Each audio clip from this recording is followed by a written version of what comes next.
Hello everyone, and welcome to This Nintendo Life, episode 173. My name is NBZ, and there are many turnings to the Wheel of Time, and the Wheel of Time doesn't have any endings, but there is an ending, and it's an ending that I have reached because, Bali, I finished the Wheel of Time. 14 books, 4.4 million words, 13 months it took me, and I'm done. I finished it yesterday, and I feel very proud of myself. What is a Wheel of Time? Well, look, let's not get into it. I feel like that'll probably take another however long to explain it just to you. All I'm going to say is, hey, when that Amazon TV show comes out, people should watch it. Cause you keep saying, Bally, it's too complicated. I can't explain it. And I'm like, yeah, this really sounds great for a TV show. It's really going to work well for a casual audience. Yeah, well, you know, Game of Thrones is complicated, right? You read the Game of Thrones books and you're like, these don't, like, there's a lot of characters and weird political maneuvering going on. How will this ever work? And they made it work, so... Yeah, I think Game of Thrones actually broke a lot of rules in that sense, where it did feel a lot more less tropey and broke a lot of rules in terms of what a standard audience would appreciate and go mainstream and become a viral hit, you know? The rules have been broken. They've all been broken, so now it's time to do all the fantasy shows. There's a new Lord of the Rings show Amazon is also doing, so all the barriers are breaking down. I'm a big fan of it. Show? Yeah, I mean, fuck that. I don't care about that. I talk about video games that I could not care less about. It's Fallout, like, before anything else, probably. Actually, let's be honest, it's probably like Division and shit like that more than that, but you know what I mean. Hey, hi, I'm MBZ. I'm the podcast host here on this Nintendo video game show, where, you know, sometimes we talk about fantasy. There are fantasy video games out there, but we're talking about video games. I'm joined by Bally, who is also here on this video game podcast show. Hi, Bally. Hi, we said the Scottish summer is really wet and windy right now. Yeah, it's real weird outside at the moment. There were a couple of days in there where it was true summer bliss. We met up in the park. We had a good hangout in the park. I brought my skateboard and it was a very sunny day. That was nice. But that's not really been a thing since then. So, unfortunately, yes, we have to just get used to the fact that Scotland will never change. It will always just be this wild... Hey, I welcome a bit of wind and rain, honestly, in the middle of summer. I'm tired of those hot summers. You know what? As long as anything to keep away the hay fever, man, that's all I'm about, is just not having that bother me anymore, because it's a living nightmare, I will be honest. But yeah, we have a few things to talk about top of the show here. First of all, we did a Last of Us Part 2 spoiler cast, which is up on the feed now. We had good friend Devin on the show to discuss that with us, and that was a really good conversation we had. It was like almost 3 hours long of just going into the in-depth discussions about this video game, which I think people could talk about for hours and hours. I think it's the most podcasts I've listened to about a game, So yeah, if you're interested in that, go check that out. That is up on the feed now. And we also have our Backlog Club coming down the pipe, which will be Nintendogs plus Cats. That is the 3DS game, not the original DS one, the 3DS game. And yeah, we'll be talking about that at some point in the future. We have not decided a time, but getting it. It's on the eShop. You can find it there for about $15, and start playing Nintendogs. That will be fun. And then also, we have some changes to announce to our Patreon, Bally. We've had our Patreon for a few years now, and we thought, you know, we did our survey at the start of the year, and we wanted to make some changes. We wanted to have a look at what people liked and didn't like, and figure out how to best approach a revamping of the Patreon to make it a bit better. So, Bally, what have we got for people? Yeah, so people basically came back with... there were some common themes, you might say, and one of those was that people were definitely aware that we were talking a lot more about games that were not on Nintendo systems, and this was obviously the fact I bought PS4 and an Xbox One, and just there's more games that we're playing that aren't on Nintendo systems now. Some people really liked this, they thought that was great, and others felt that, you know, we're This Nintendo Life, we're predominantly a Nintendo show, and we should really not talk so much about non-Nintendo stuff. So we thought, what's a way we can talk about non-Nintendo stuff, but at the same time maybe keep the main show, focused on Nintendo? And I think the best option we felt was to create a podcast focused on non-Nintendo content and then make that part of our Patreon. So we are launching a new show on Patreon called This Nintendo Life, and that will be available to everyone on the $1 tier. So this show will come out once a month, like the current shows do, and it should make clear this is replacing the current show. So TNL ranks, TNL takes. They're dead. They're buried. We buried them long ago. They're in the ground. R.I.P. We're totally still going to come on and do a take on something we care about and want to talk about. And obviously rankings are something we will always do in different parts of the show. So their ideas will live on, you might say. But we are launching this new show, This Nintendo Life, that will be coming out once a month. And it always comes out between the first and second show per month. So we're obviously still a fortnightly show. And then in that week that goes between the first and second show each month, we will always have an episode of This Nintendo Life coming out as a monthly show. So that will be available to all $1 tier patrons. And we felt $1 was important because as part of the survey, a lot of people sort of said, I think what you're charging for exclusive shows is maybe a bit on the high side, and I would love to support, but that's a little high. So, if you're $1, I think I would feel more comfortable supporting sort of thing. So hopefully $1 tier is maybe a bit more fair and can hopefully reach a larger number of people who might be interested in that show. So then I'm just going to go through some of the other tiers because we have kind of like mixed up everything as a result. So as I said, $1 tier, access to This Nintendo Life coming out once a month. For $2, sorry, I should say on that tier as well, you will be able to vote in all our Backlog Club polls, and then there will also be other polls that I will get to in 1 second. For the $2 tier, you will gain access to our new little post show called TNL Bonus Bits. So this is just going to be us running our mics a bit longer after we record the show and just talk about general things. There's not too much structure to this aspect. It's just going to be like an extra 10, 15 minutes that people on $2 tiers are going to get on a Tuesday. And that's going to come out the Tuesday after the show comes out on a Monday. So you also obviously have access to all the lower tiers. And then for our $5 tier, what we've said is that $5 tier patrons will be able to suggest and vote on discussion topics. So once a month, we will put out a call to all $5 tier patrons to suggest topics to be discussed on the show. And then all patrons, not just $5 tier, all patrons, $1 tier and up, will be able to vote on which topics they felt they would like us to discuss on the show. So this was another thing that came from the survey, is people quite enjoyed sort of fan interaction, suggestions for topics, that sort of thing. So this is a way of kind of bringing that together. And then our $10 tier remains the same. They will get named shout outs on the show and appreciation of their support.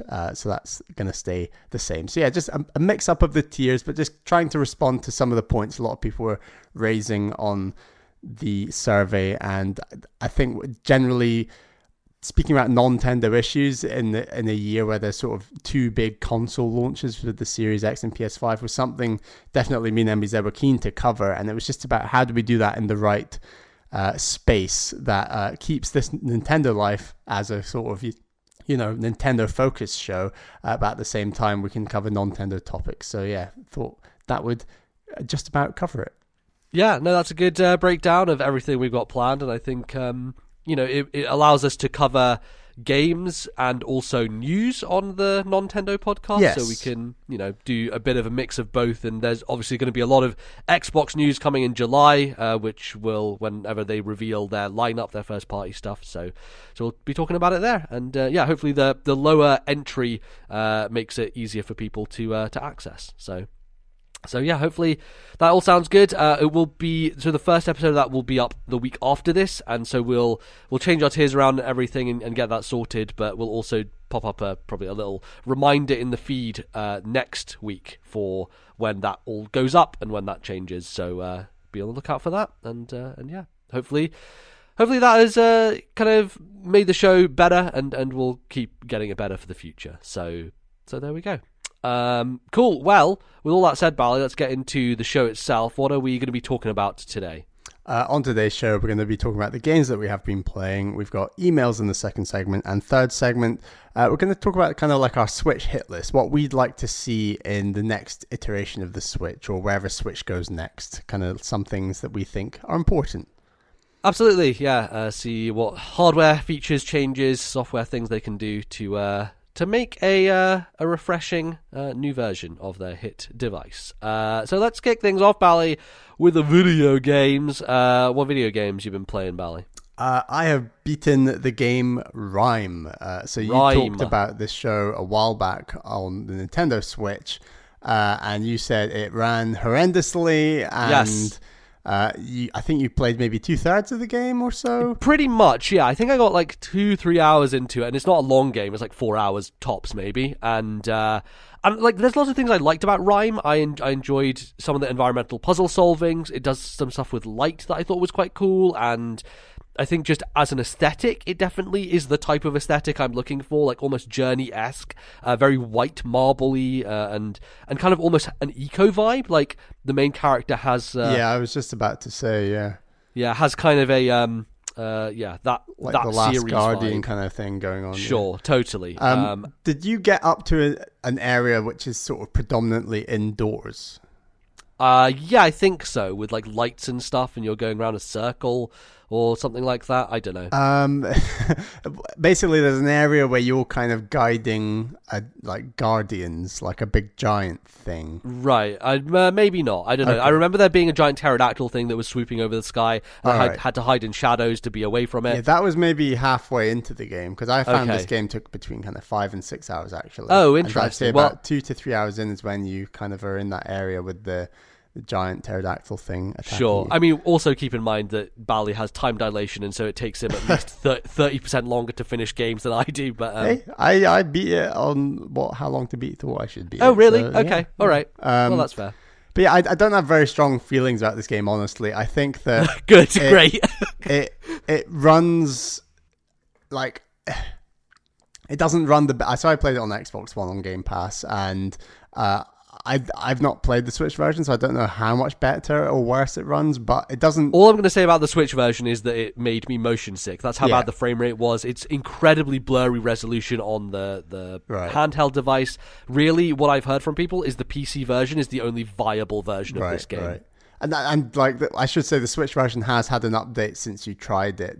And there were some people saying it's considerably better, but still not great. So I have tried it. Like, I did go back to it when they did that update, and I Right. didn't really notice much Okay. difference. Like, there is a little bit of improved frame rate, but it doesn't stop the big areas from just being a tanking mess. Right. So- I never found it was absolutely tanking, but it was definitely a wobbly frame rate generally, especially on the open areas. And it wasn't that smooth, but there was enough. The fact that it was a short game, the fact that like it is environmental puzzles that I generally enjoy, and I think they are quite strong environmental puzzles. Yeah, they're quite good. I was kind of into it. So this game almost has like Zelda vibes, Journey vibes. There's some stuff that's a lot like The Last Guardian, as I said, like guiding around kind of giant walking guardian type golem things at the end of the game, which I thought was quite interesting. And it's weird because it kind of tries to be all of these games, but I don't think it's very good at being any one of them. So you start in like a very open area that feels a lot more like Zelda, and the open areas, I agree, like chug really badly, but then the indoor areas later with like where you're guiding around guardians run so much more smoothly, and they're actually visually really impressive when there's like lots of guardians on the screen all moving, and it's like this is actually now running a lot more smoothly, which is strange. And it's frustrating because that is like the final third of the game. Well, it makes sense, right? That's generally how things work, is that when, you know, games have bigger spaces, it's much harder. It's happened when I'm playing Tomb Raider on my PC. Is like in the open spaces, the frame rate, instantly I see a hit taken. As soon as you go inside, indoors, where it's a bit darker, stuff like that, it's much easier to maintain a consistent one. That's just the nature of how games work. So it's just a shame because a lot of people like yourself will be turned off by that frame rate very early on, and then it's actually a lot smoother in the final third of the game, which is just because that's when they introduce a lot more indoor areas.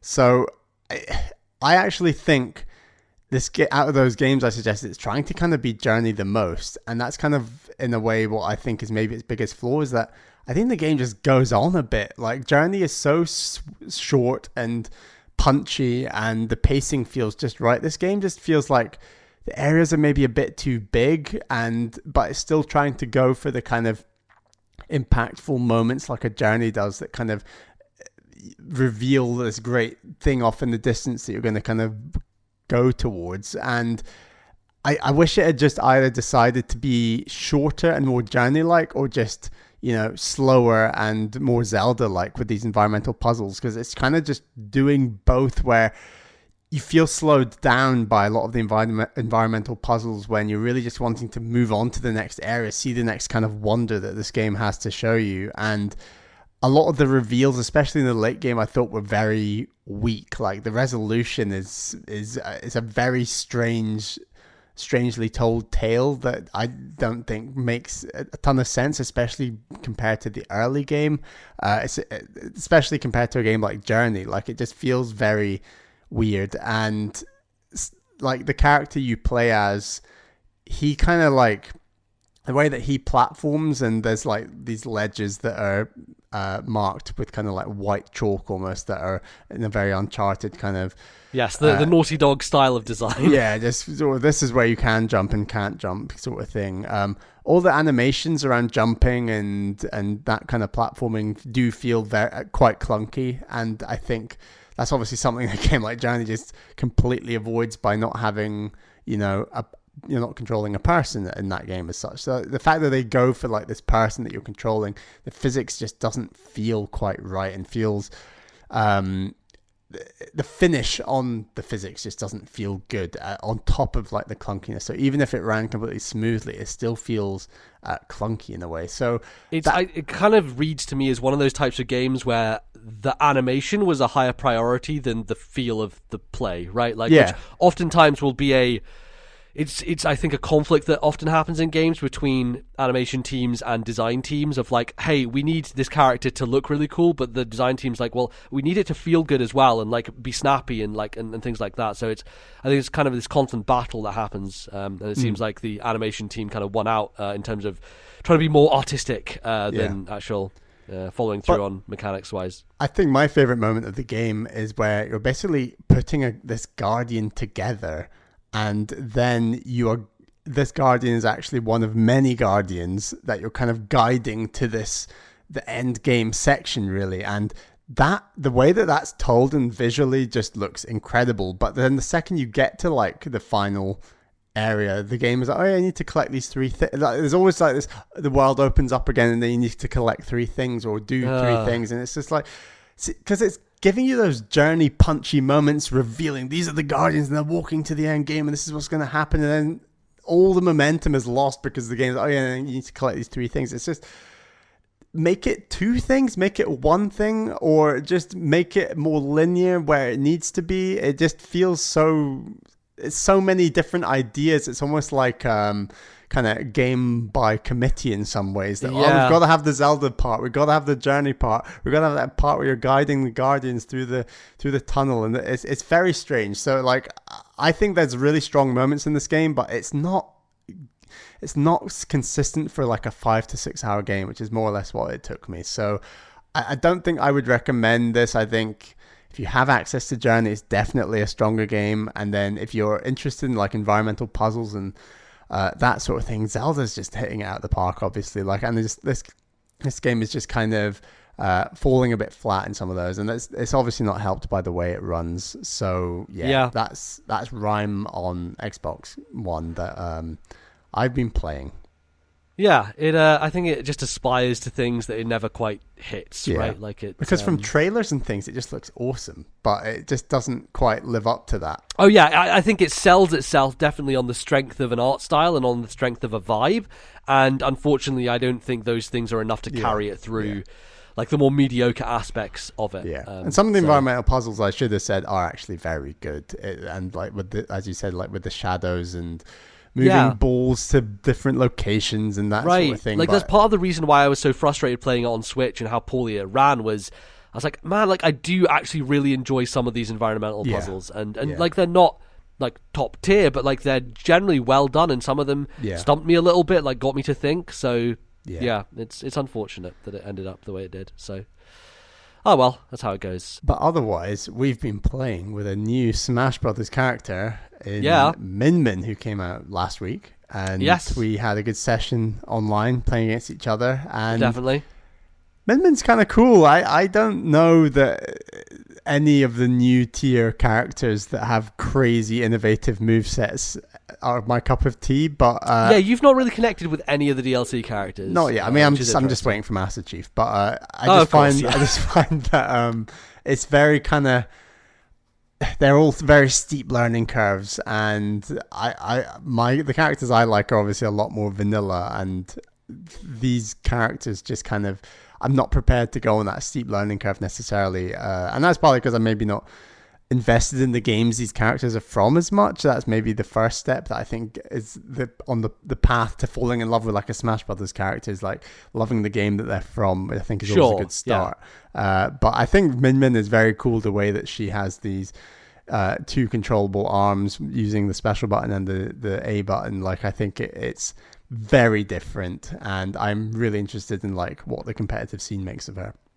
Yeah, she's definitely hard to get used to, because I'm the type of player who is always up in your face, usually. Like, when I play against you, Bally, at least, I always want to close distance, and you always want to keep distance. You always run away from me, you stand on ledges, you try and fucking Yoshi egg me off the side like a little bitch, or you're like throwing fireballs as Mario. Like, Bally, I can see it every time he chooses a character. He has the same tactic, which is stand on the edge and shoot at me from across the stage a lot of the time. He does it with Samus, he does it with Mario's fireballs, and obviously, you know, it's not the only thing you do, but it's just one of those consistent things I find.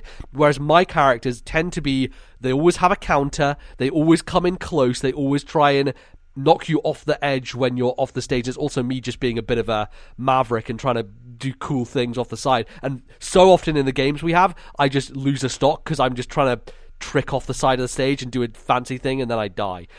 Which is, that's just me not being very good at conserving my lead or just any momentum I have in a game. And yeah, that's my personal issue. But Min Min is hard because when I try to do that with her, you can't, right? She's not really a close-up character. She does have, she has a pretty good, like, repeating A move where, like, she does the super long kicks and stuff like that. But she is all about distance and about closing distance and making sure that you have enough space between you and your opponent. And I think that it's hard to land hits with her arms because it is a bit of a long wind-up and it goes out and it doesn't go that quickly. And because of that, people are easily able to jump over them, and when they come back, there's no like recoil on the back hit. So she's taking a lot of getting used to. I do like that you're able to switch up the arms and have different versions of them, so that definitely helps with ledge guarding in terms of like the one that spins up and has a bit of an arc to it, or even the one that's just a really big heavy belter. That's really good as a finishing move. But yeah, some of the other aspects of her, I think it's interesting because she doesn't really have special moves, that she maybe feels a bit plainer than some of the other Smash characters. I don't know how you feel about that, Bally, but it's just like, because it's just one arm and another arm, there's less kind of unique. It's not like Hero where there's like 7 million moves that you can pop out. I mean, she basically doesn't have any special moves, essentially. She just has like half special moves, and then that's also counting for her regular moves. I think what is unique about her is she can actually smash mid-air. So she can be like jumping in the air and still get out like a smash attack, whereas every other character, to my knowledge, like you have to be on the ground before you can do like an up smash, side smash, down smash. Yeah, and that definitely can come into handy when you're either off the stage or trying to stop someone from getting back on. But again, it's all about making sure you hit. And I think it's just about learning how fast her arms get pushed out, as well as being able to remember that like you can push them out and then hold a button in order to do like the dragon fire at the end of it. So there's added little wrinkles there, which I think I appreciate quite a lot, because I do like the weirdness of these DLC characters. I appreciate that they are definitely trying to implement much more of the game mechanics in the games that they're from. So like Joker summoning his persona, or Hero having a mana bar and doing all these different spells that he can learn. Banjo is more usual. The only thing he has is like the weird feather side smash type deal, which is like a limited resource for him. And then I like Terry Bogard a lot. Terry, it's interesting you say about like, oh, you have to be really familiar with a character to start getting into them. I knew fucking nothing about Terry. He's one of my favorite. He's probably, after Joker, my favorite DLC character. Joker's definitely my number one, then Terry, because Terry has just a lot of variety to him. He also has the weird like fighting game special moves that I learned and are actually very, very cool. And I like he has almost a Captain Falcon energy to him, but with much better options in terms of his. And obviously, this worked out poorly against you when I was playing with him against your Pikachu. But like, he does have a ranged option that can hit people. He does have a kind of quick sprint punch that will take you towards someone quickly. But he's I think is his down B where he does his weird angle. I'm all about weird angles. I really like Joker's strange angled like snap fingers fire move. I like the same thing with Robin with the shadow kind of move. I like when characters have a type of approach to enemies that isn't usual. And I think Min Min does have that. It's a little trickier for me to get my head around. So I would like to play a lot more of her. We're doing a Smash Brothers tournament today in our Discord. So I wonder if anyone will play as Min Min, if anyone's confident enough to do that and see how it shapes out for them.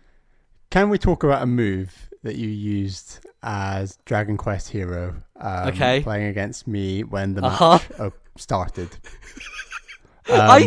This is just like the definition of the goofiness of Smash Brothers, but like, yeah, go. So, yeah, I can't even remember what character. I think I might have been playing as Zelda and you were Dragon Quest hero.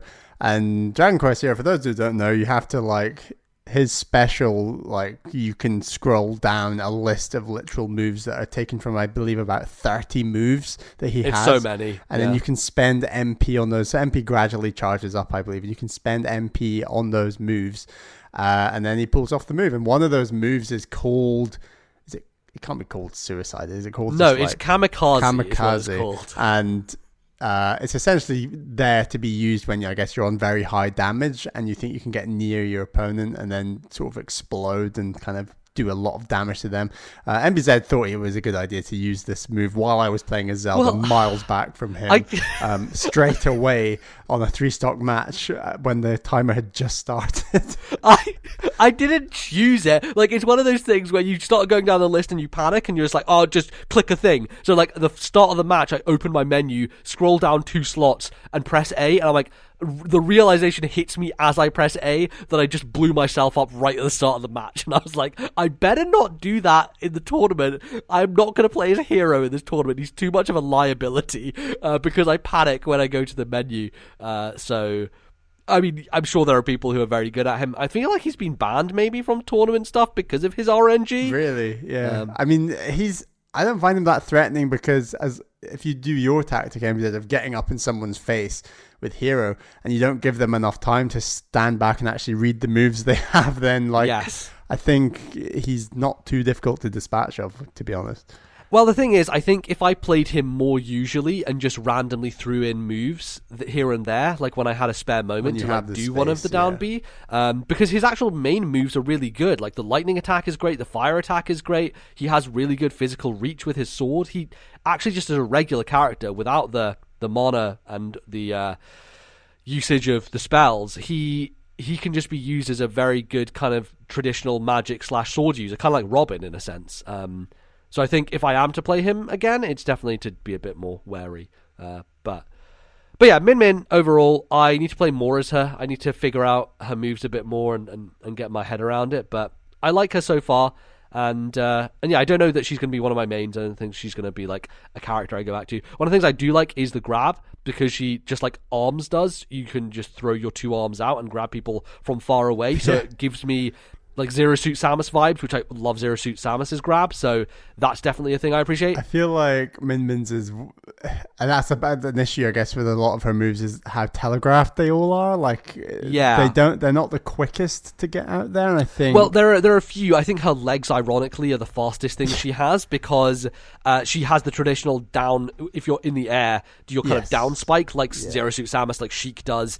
She also has a slide, which I'm a huge fan of slides. Part of the reason I love Cloud and Joker is because they both have downward slides. And then she also has an up tilt or an up smash, I can't remember which it is, that will reflect projectiles, but it's also a really good spike move if someone's coming down on top of you. So she does have a lot of elements that I actually vibe with. It's just her arms are the thing that you have to get used to and figure out more than anything. Totally. So yeah, Min Min, very cool. I'm sure we'll play more as her in the coming months, weeks, however long it takes for more Smash Bros. Characters to come out. The other things I have been playing. So, I was listening to an episode of RFN, and James Jones started talking about the case in Dual Destinies where you defend a whale, and I was like, wait a second, I never played that case, because that was a DLC case that they added after the game came out, and I was like, well, let's figure... Okay, so here's my story, actually, of figuring out how do you buy DLC on the 3DS eShop in 2020, because let me tell you, people, it's a bit of a saga to go through and figure out what the hell is going on. So what happened recently, maybe a year ago or so, Nintendo on, I think this might be GDPR or something to do with data protection in Europe. There is a law passed that didn't allow Nintendo to basically let people use credit cards on the 3DS eShop, which is fine.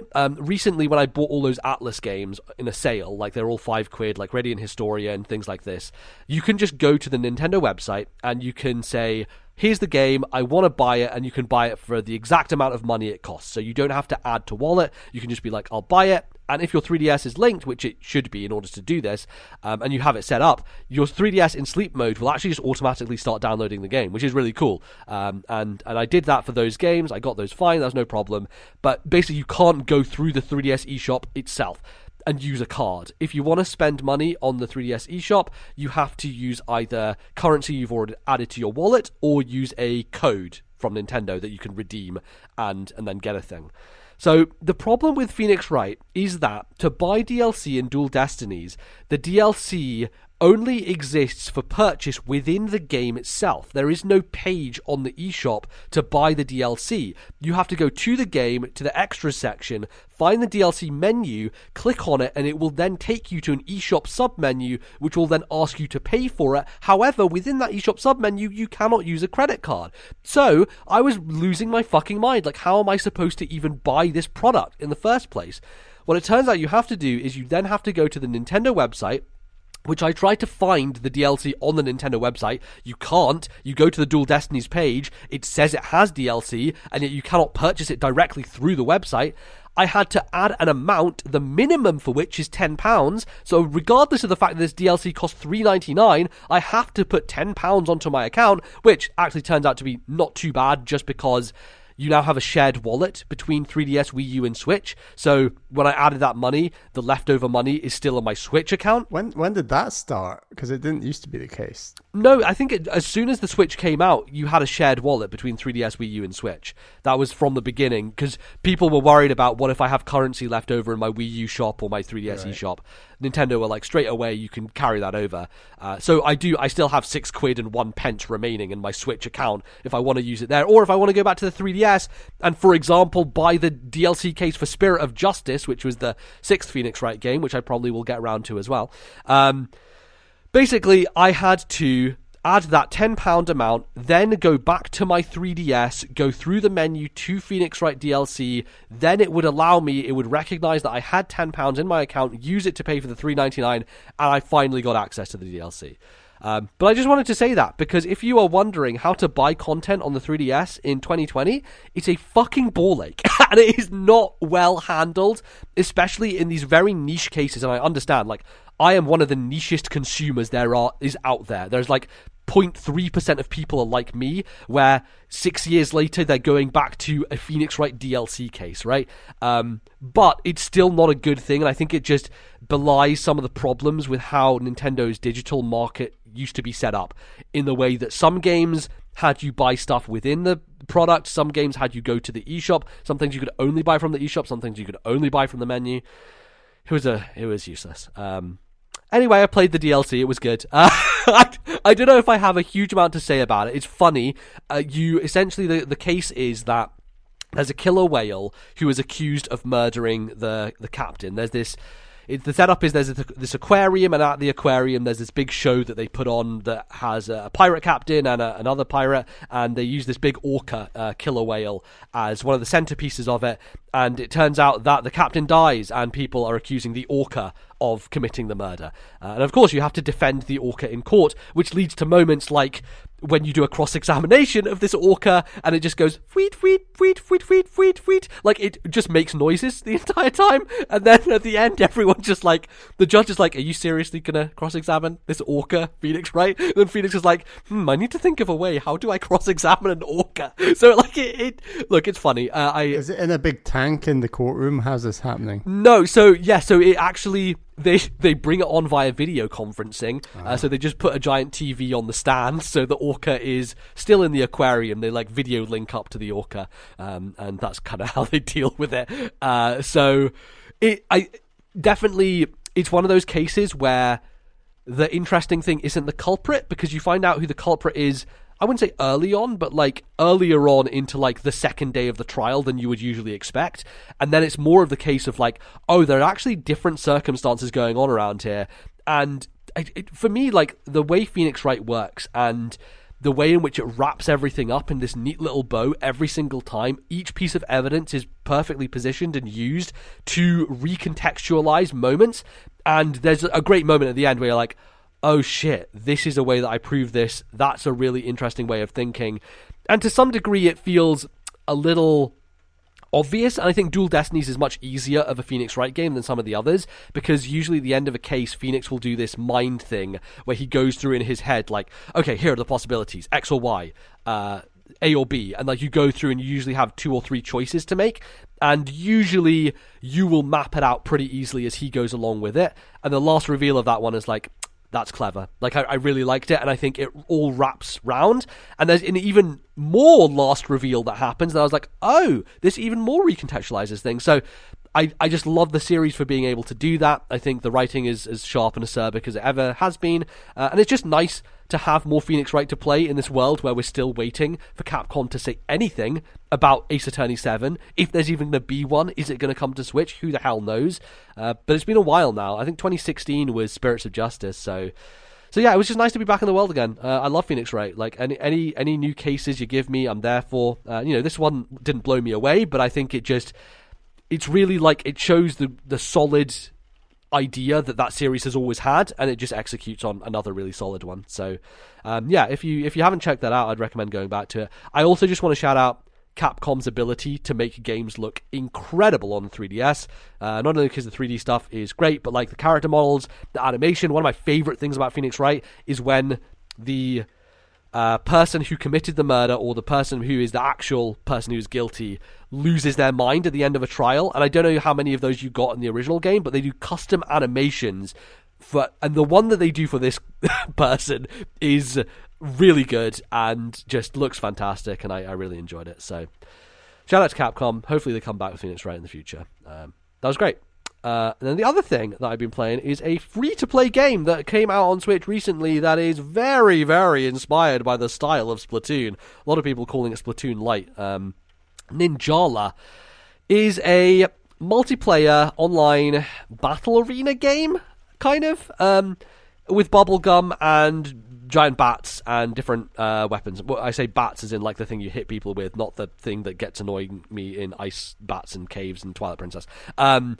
So Ninjala is weird because I think fundamentally it's one of the best looking and running Switch games out there. I didn't expect when I first saw footage of it for it to be like a flawless 60 frames per second and to look really sharp on the handheld screen. But it does. Like I'm actually really shocked by that, because this type of game, like Splatoon, you kind of want that, and you tend to not get it on Switch. I think part of the reason is that you have things like Overwatch, which is from a higher end system, and so it finds it much trickier to like run with a solid frame rate. Even when Apex comes out later this year, I would be shocked if that thing ran at 60 frames per second, because I doubt it is even able to try to do that. Like Fortnite can't do that. Fortnite seems like art style wise a much more cartoony, easier thing to do. So yeah, I was surprised by how well it ran, but I think it's also because the scope of it is kind of small, like similar to Splatoon. Like the arena is kind of smallish. You only have a few playable people on the map at once, and it kind of, I haven't played the team game yet, but the main mode is called Battle Royale, and it's not like a traditional Battle Royale. It's more just like everyone against everyone. They just wanted the word. Yeah, it's all about buzzwords these days. So it's like 10 or 8 players, I think, in a map, and there's some really interesting mechanics. So you have a lot of different moves you can do. You can shoot out bubble gum. So every character has a piece of bubble gum and they blow it out of their mouth. And you can increase the size of this bubble gum by hitting these drones. So there are drones littered around the arena. Every time you hit a drone, you increase a bar at the bottom of the screen, and once that bar is full, then you can use your bubblegum to transform your weapon into like a larger weapon, and that larger weapon will do much more damage to your opponents. There are special moves you can use, so you can do a super dash, or you can shoot out a web that sticks people. These depend on what weapon you're using. Each weapon, kind of like Splatoon, has like a special, an ultimate, and whatever, right? You know how you get like some of them will give you like the carpet bomb, some of them will give you the fly in the air shooty thing. It's similar to that in terms of its setup, and then you kind of just hit people, right? Like the game is kind of, you go around and you hit people, and when you get engaged in combat, 4 arrows will appear on the screen when you start hitting someone usually, and that will allow you to like counter them. It feels like a kind of rock paper scissors deal where your opponent will choose a direction, you will choose a direction, and depending on which directions you choose, either one of you will win or one of you will lose out, and so one person will hit the other person and they'll get the advantage. I still have no fucking idea how it works. Like, it seems... It's just pure luck then, rock, paper, scissors. That's very It kind of does feel like pure luck, and I don't know whether, say your opponent chooses up. If you choose up, does that cancel each other out? If your opponent chooses up and you choose down, does that cancel each other out? Or does that mean you win because you chose down and they chose up? If you choose left and they choose up, how does it work with that? Like, because you can choose any direction, I don't understand it, basically. And the game does have lots of tutorialization at the start where it tells you all these individual aspects, and yet it doesn't explain this like main mechanic, which you will see probably more than any other mechanic, which is you're going to be in combat with people, and so you're going to have this face-off style thing. The game doesn't explain that at all in its tutorialization, so I was left completely baffled by that. I really don't understand how they made that decision. And I haven't looked it up. I'm sure there are YouTube videos explaining what it means and all that stuff, but yeah, it's weird. And I think one of the problems with it is I've put maybe 2.5, 3 hours into it, and I kind of feel like I'm done. There's only one arena at the moment, and the mode is not that interesting. I definitely have had good moments. There's a good game feel to it, and there's some real neat underlying mechanics. So like, if you jump, you do a double jump. So you can double jump, you can run on walls. If you have a bubble blown out in your mouth and you do a double jump, the double jump won't be a second jump. It will be like a dash through the air so that you can zoom closer to somebody to close a distance. So there are like slight small mechanics there to make it a bit more fresh and interesting. But ultimately, I kind of feel like I've seen it all now, and I've won a bunch of times, and I feel like I don't know whether it's worth me even going back to, you know? There's really cool things about it. Like, the world is neat, and I think the characters look great. There's some cool customization options in there, but as a fundamental mechanical level, there is nothing driving me to keep playing this game. Like, I feel like within a few hours, I've kind of been there, done that.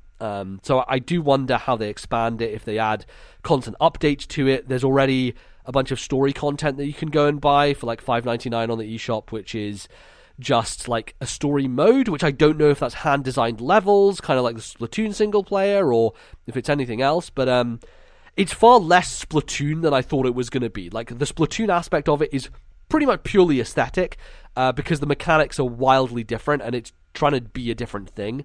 Still an online multiplayer game, but a different type of multiplayer game. So yeah, I mean, it's free, so check it out. It definitely has more of a Nintendo vibe than a lot of the other multiplayer games that tend to come out these days. So I think it works for a Nintendo audience. Do you think people will stick to it?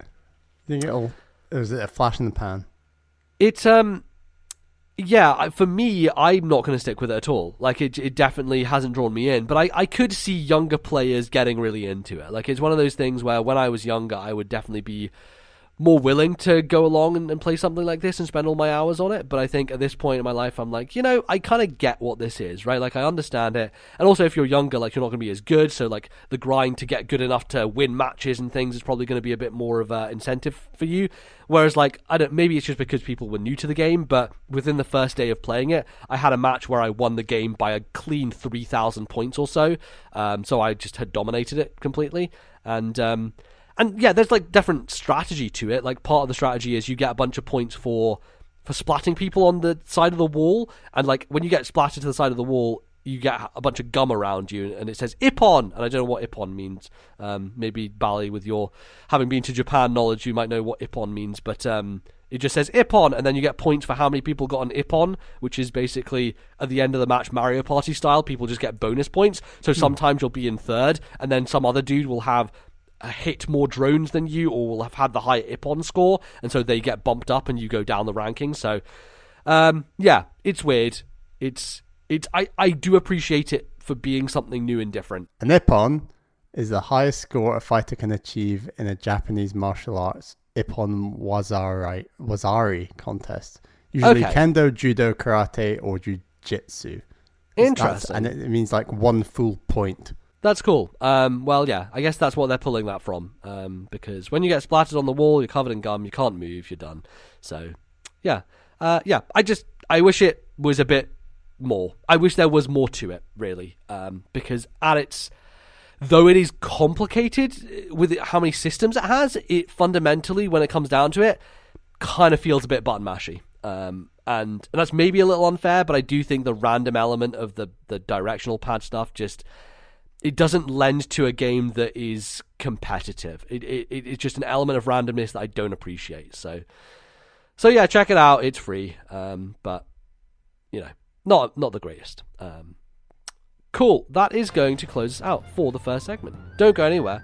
We'll be back after this break talking about some of your emails. See you in a bit.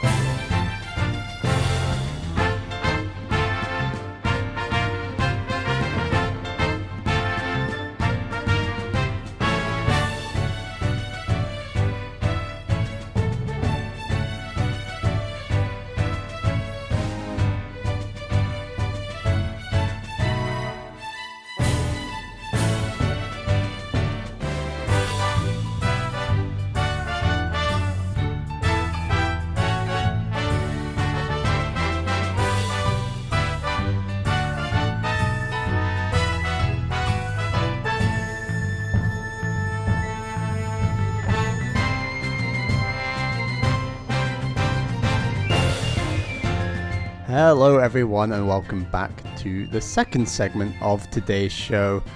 And we said we're low on emails. It's happened again. We put out a call dry. Every few weeks. It's like, oh, we got some emails. That's great. And then we go through those emails, and then the emails dry up again. So I know we are putting out the call. If you have a comment, a question, please email ThisNintendoLife@gmail.com. That is ThisNintendoLife@gmail.com. You can also leave a comment in our Discord server. There's a little emails thread in there that you can leave an email, a comment in there, and that will also get read out on the show. So yeah, we would really appreciate more emails. It really strengthens the segment and the show generally, so that would be great.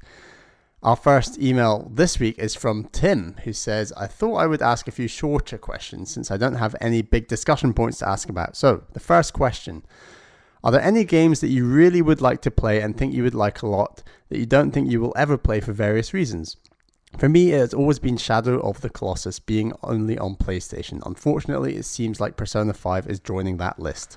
Bali, do you want to take some of this? You, I think, recently have been able to avoid some of this issue because you've now owned everything. Yeah, so I sort of reached a cracking point, a breaking point in 2018 where I think the last 5 years there's been an absolute ton of incredible games. I think games are getting better. We are obviously living in a really awesome time for the medium, and as a result, I was finding it harder and harder to be a Nintendo only gamer. And Shadow of the Colossus is a game. It's quite a good example that I've not played yet. I'd love to play that remastered game on PlayStation. But yeah, games like Spider-Man, God of War, the Uncharted series, they were just these PlayStation exclusives. I was like, I would really like to play these. And it kind of reached a point where there were so many of them, and the PlayStation 4 price was, in my eyes, like, you know, cheap enough that I just thought it was a really, like,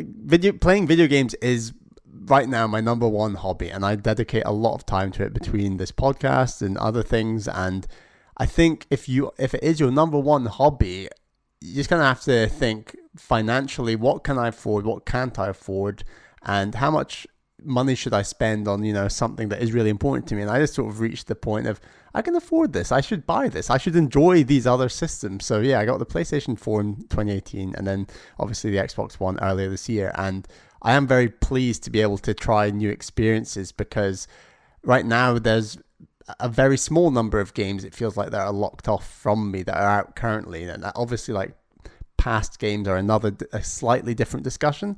But other than like a handful of VR games, because obviously, like, I have jumped on PSVR, I think I have pretty much access. There's some PC exclusives, I guess, but otherwise I have access to almost all these games. And I think it is just, rather than playing all the games on one system, being able to play the best games from every system is almost like an even sweeter sandwich when you kind of think about it like that. Yeah, it gives you a lot more choice and availability. I obviously own literally everything. I even own a goddamn PlayStation Vita, so I could play Persona, but now Persona... So you picked up your PS3 in 2011? 11, so that is quite a while ago that you were already kind of trying out non-Nintendo things, right? Oh, yeah. I mean, you know, the thing is, I owned a PlayStation 1, Bally, so, like, since childhood. I mean, right? I barely count that based on, like... Hey, like, I owned a lot of PlayStation 1 games, man, like, a significant amount. Like, watch that video I did of going through my collection. Shocking numbers of racing games in particular. I think I have 4 PS1 racing games. I'm like, why? One of these I don't even remember owning.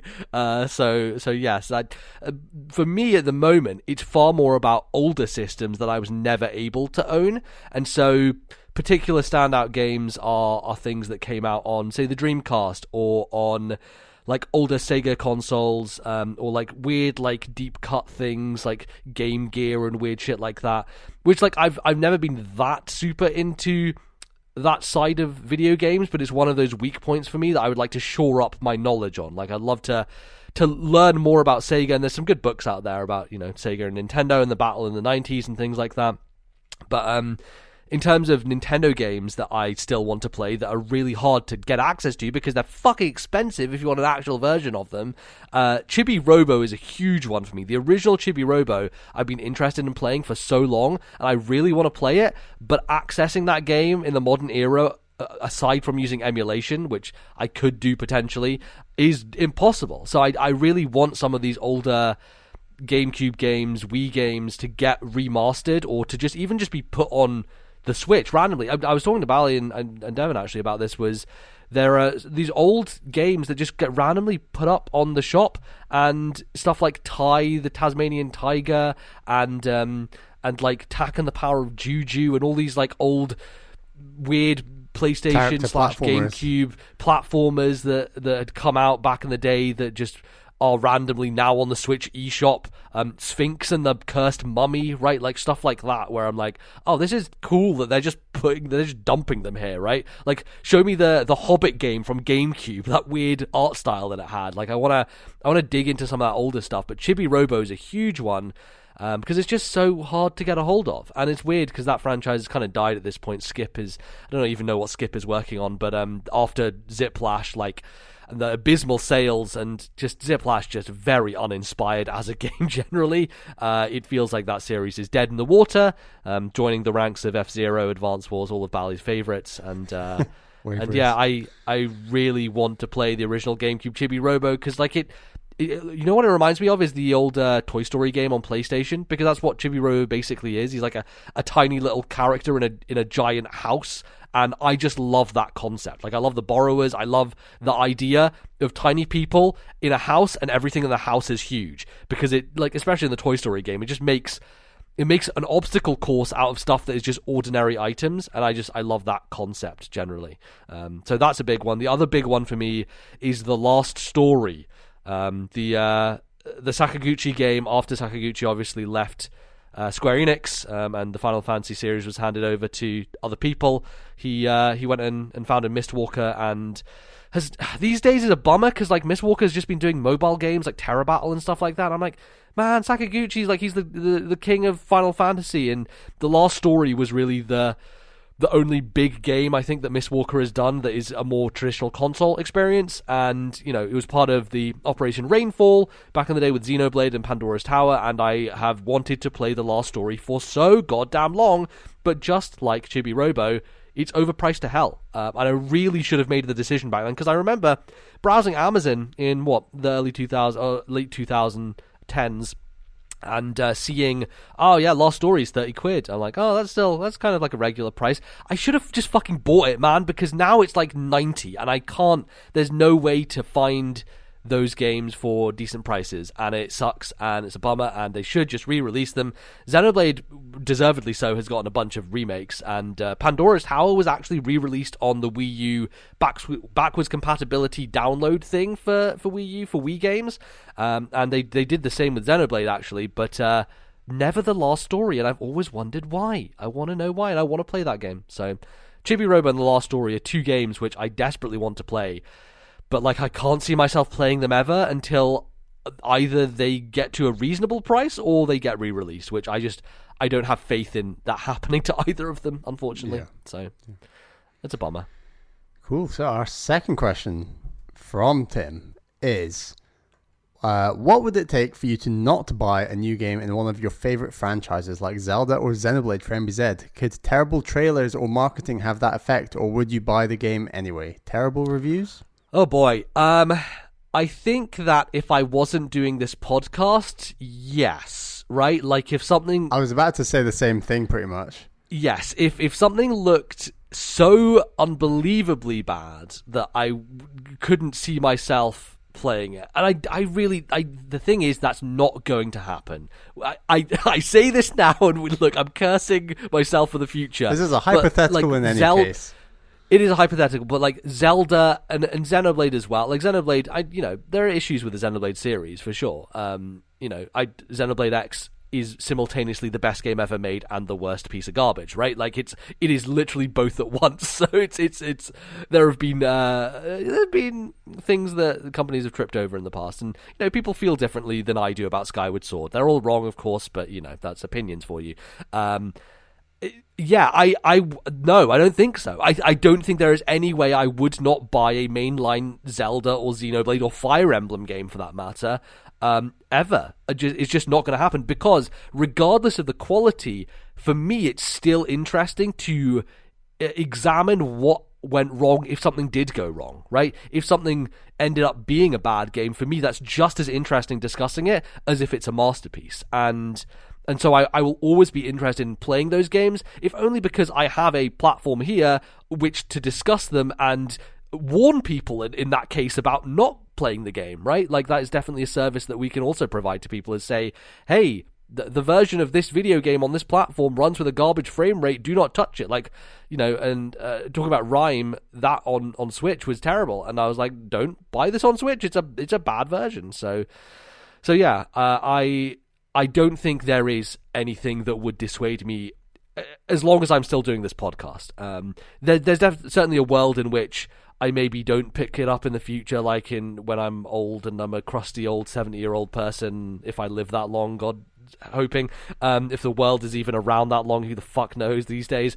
But yeah, I have no idea any time I wouldn't, because I think, especially with Zelda, I'm such a lifelong fan of that franchise now. I have to know. It's the morbid curiosity that gets me more than anything else. So I think there's only one news story that's bigger than Breath of the Wild 2 being good, and that would be Breath of the Wild 2 being bad. And I think that in our position of, we're not, I wouldn't call this journalism what we do, but we are commentating on like games and releases. We're pundits. We're pundits. And I think that us talking about a bad Breath of the Wild 2 would be very good listening. And even regardless of doing this show, I would want to play a bad Zelda if that's... Yeah. Because of, as you said, Emmy said, it is interesting. It's like, I wonder where this has gone. So it's almost like you said, lifelong Zelda fans, I'm going to see the next Star Wars film no matter what, even if it is hot trash, you know? And oh, yeah, 100%. Yeah, for sure. I think it is kind of similar where I will have that interest in, I wonder if it's going to be bad or good. And yeah, I know that a lot of people were kind of like very lukewarm on Skyward Sword after like all those launch kind of reviews, but I still think everyone played Skyward Sword, right? And like, I don't think... Well, apparently not, because on a system of 100 million, it only sold 3 million copies, so I just mean like critical media, but sure. And, And yeah, so I think that the hypothetical where Zelda is bad, I think we're still playing Zelda. We're still talking about Zelda. Are we having as much appreciation for Zelda? Maybe not, because we like good Zelda as much as everyone else. But yeah, I think we're still going to be spending our money on bad games if that is the case. Yeah, and I think Mario is different because there are certain, like, hey, New Super Mario Brothers U I didn't fuck with, man. You know, I don't care about that. And we're not sort of lifelong 2D Mario fans in the same way we are as like Zelda. Like it's definitely a lot closer to us. And of course we're big fans of 3D Mario, a lot more so. Yeah, for sure. Question number 3. We have heard some of your controversial opinions before, like M said, famously hating Metroid Prime, but what other video games opinions do you have that could instantly start a Twitter war? I could imagine the carnage if I stated such opinions of mine, which instantly become facts as soon as they are posted online, of course, as Other M is a more enjoyable game than Super Metroid, and Majora's Mask far surpasses Ocarina of Time. Boy, I've got lots, I think. I just have loads of controversial opinions that people don't like, and I say them oftentimes on this show. Yeah, I mean, we have the traditional ones we go back to, which is Octopath Traveler is okay, it's not bad. Like, the thing is, Octopath Traveler has many good aspects to it. It's just, boy, I think that your game main criticisms with that game are almost because it promised so much, and then you realize under-delivered on those promises. It's not it's such a crushing itself, disappointment, is what it is, more than anything else. It's a crushing disappointment. And I think a lot of people also do hold that view, so I wouldn't say that's that controversial necessarily.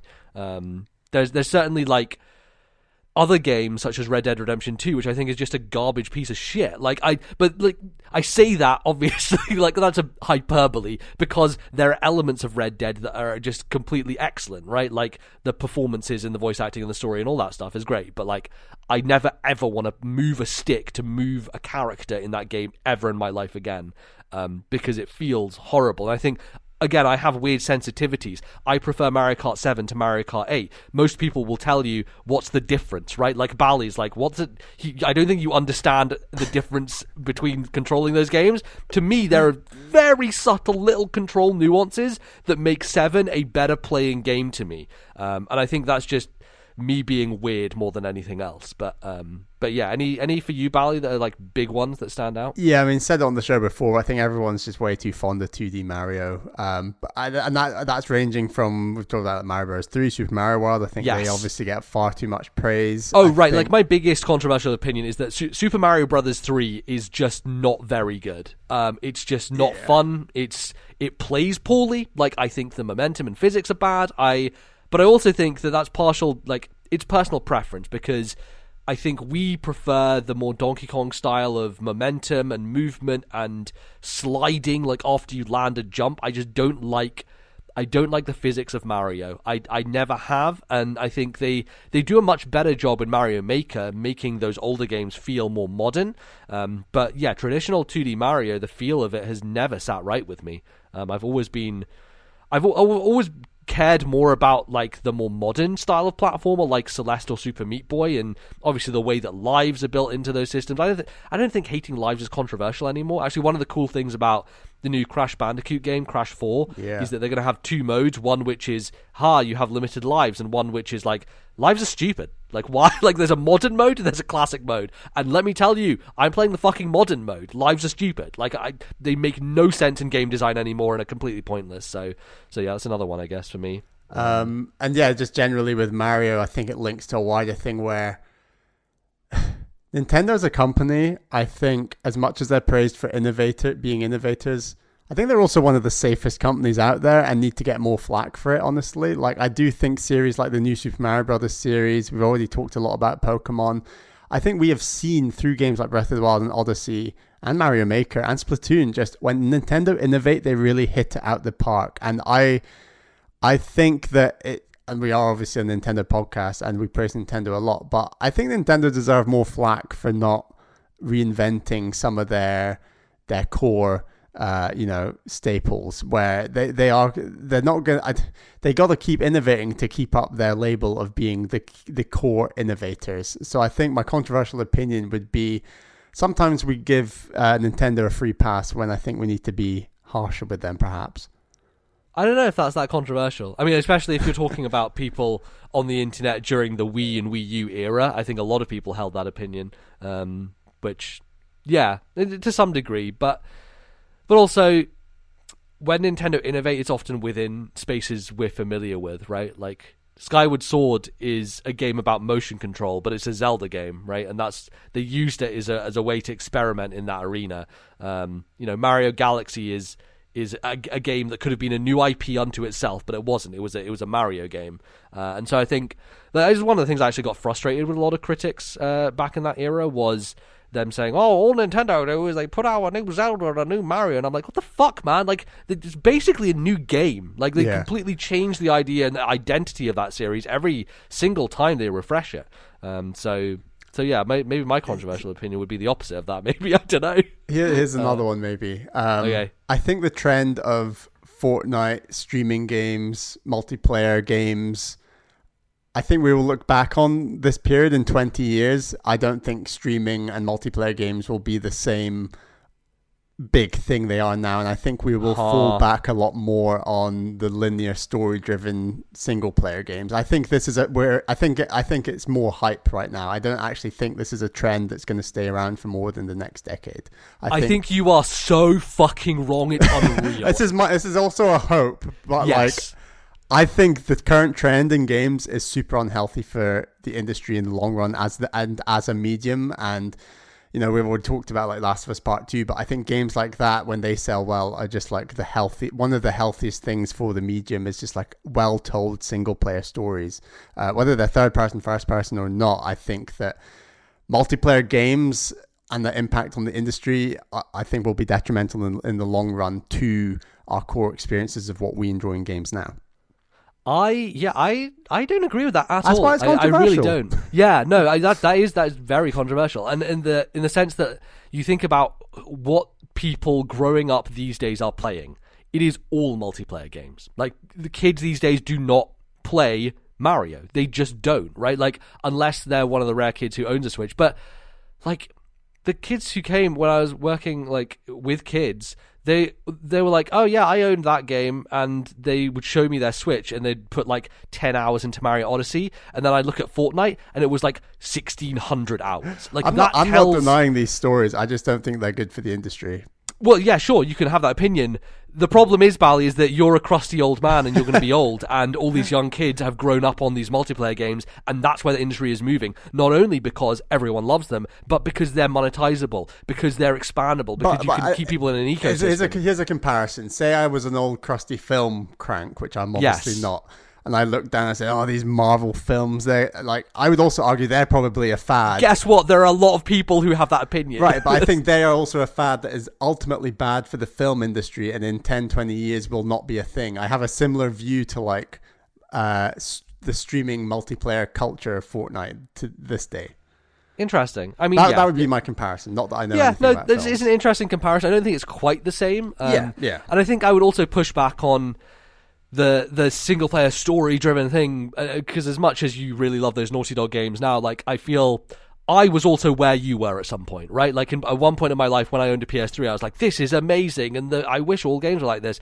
And I've now like done 10 years of that, and I'm kind of getting on the Jeff Gerstmann kind of cynical side of like, yeah, I'm much more about like interesting game mechanics, like, and interesting stuff, and the multiplayer space provide, like, think about the interesting ways in which Fortnite has become a gathering spot, like a place in which people just hang out as opposed to a video game. Like it is so much beyond that, and the interesting things that they do within that as a live service, just the ways in which multiplayer games like Rainbow Six Siege like talk about communication between players. Like there's so many innovative things going on in that space, and for me, I'm kind of on the side of, I think that stuff will produce much more interesting and memorable experiences for people, rather than The Last of Us. I think, in line with that argument, I think the biggest thing between video games now and video games 20 years ago is because it is such a new medium. I think 20 years ago, the average age of a gamer was probably a lot younger. As much as there are a lot of kids playing these days, I still think the average age is going up and up and up. And right, I mean, it's going up because the people who play games still play them, and so they're still getting older, but they're still playing them. Right, and I just think that I am interested in what will be the new hottest thing that kids will be playing that will be beyond Fortnite and beyond that multiplayer space, if it will move to something different. And I would say it will probably move at some point, but we'll see. Yeah, I mean, all these things go in waves usually, right? Like you think about the music industry and how the early 2000s are very different to the late 2000s, different to the mid and late 20 teens or whatever you want to call them. Everything comes in its cycle, and culture changes around things, and things will shape culture. So you're right, it probably won't be the exact same, but I do not see publishers, I do not see developers letting go of the multiplayer space, especially the big publishers and the big games out there, because for them it is just an endless pool of money. Really is. So as long as capitalism continues to go unchecked in our late stage of capitalism as we currently exist in, the future is multiplayer games, Valley. So stay in your old crusty chair over there. Hey, I love Apex Legends. I love Apex Legends. Exactly. Great. Next email. Yes, our next email is from Spencer, who left us a message on Discord. Dear MVZ and Bally, listening to your recent discussion on Wario Land 3 got me thinking. Wario Land 3 was the first game I played in the series, and I absolutely loved it. I played through it multiple times growing up, loving the Wario being invincible gimmick. Later in life, when I tried to play some of the later games in the series, I bounced off them, since in my mind, if Wario can die, then it isn't a real Wario Land game.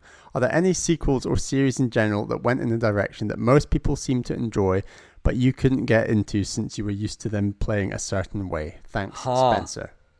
That's a really interesting question, because I was thinking of the opposite, right? Paper Mario is the one people point to of like everyone loved it and then everyone hated it, right? I don't see a lot of people on the other side of that argument. But yeah, Wario Land's, for me, I only thought it got...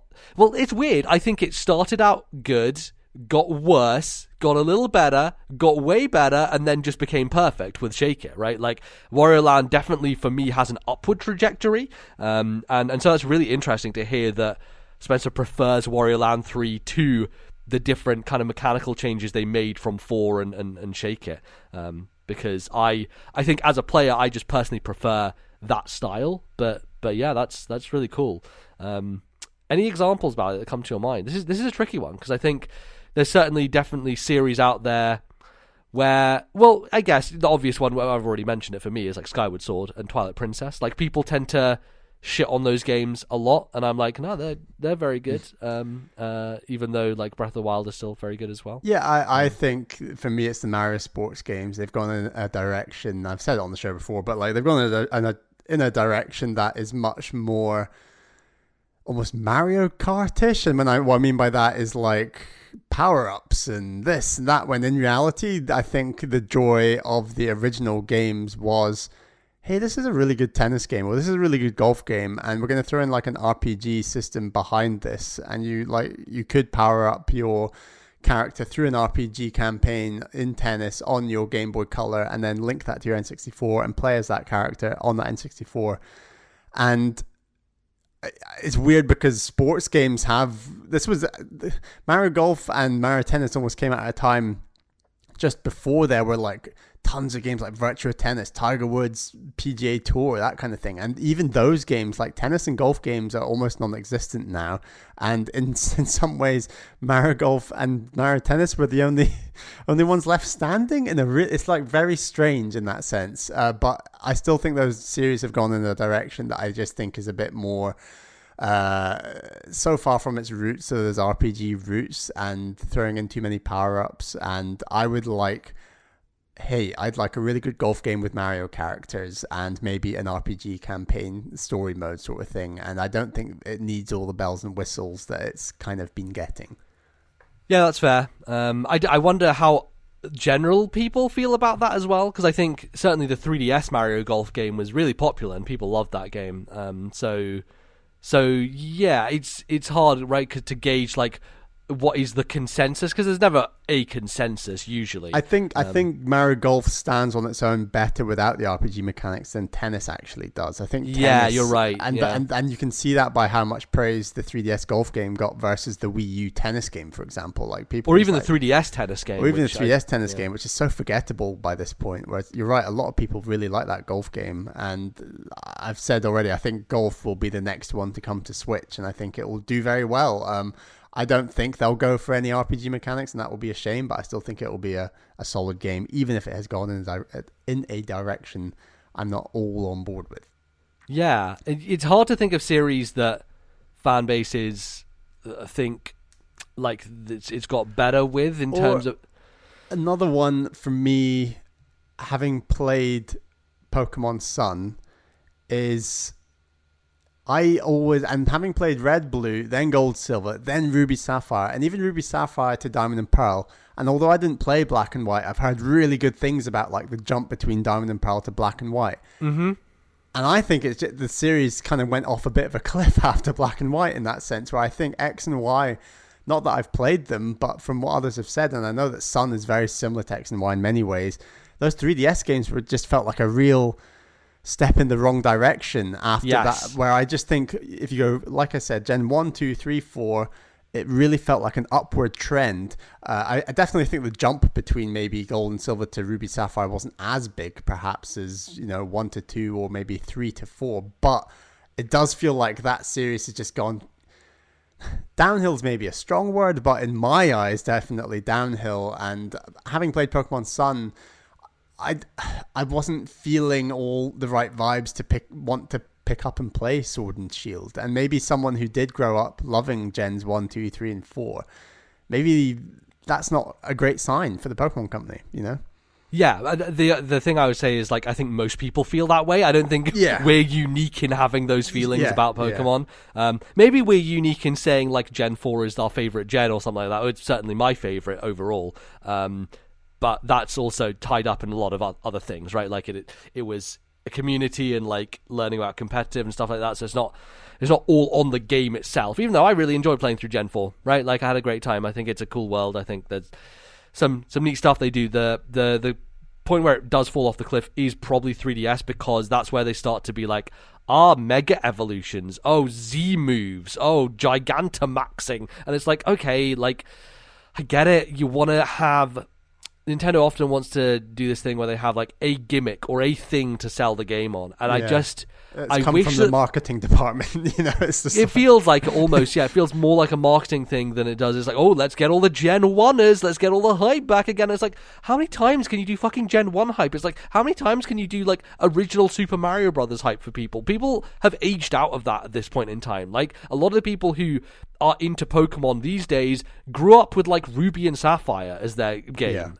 So I think the Pokemon Company needs to reassess their kind of nostalgia goggles and figure out like a better way to approach these things. It's funny because, for example, new Pokemon Snap, I'm hugely on board with, because that's not a well that's been gone back to at all in 20 years. It's like once you've not like used the nostalgia, everyone's got one last nostalgia shotgun bolt, it's ready to go, right? Exactly. And I think Pokemon Snap is totally in that mold. I think Pokemon Pinball's in that mold as well, if they choose to go there. If they brought back Pokemon Pinball, I'd be hype as hell. Like, exactly. Jesus. And it's because it's been so long, and I just think that new Pokemon Snap game looks very similar in so many ways to the original, and that's exactly what I think someone like me wants. Like that's the game that has maybe made me feel the most old out of everything we've talked about on this show, because that was my first ever home console game that I actually got more or less around release, and that was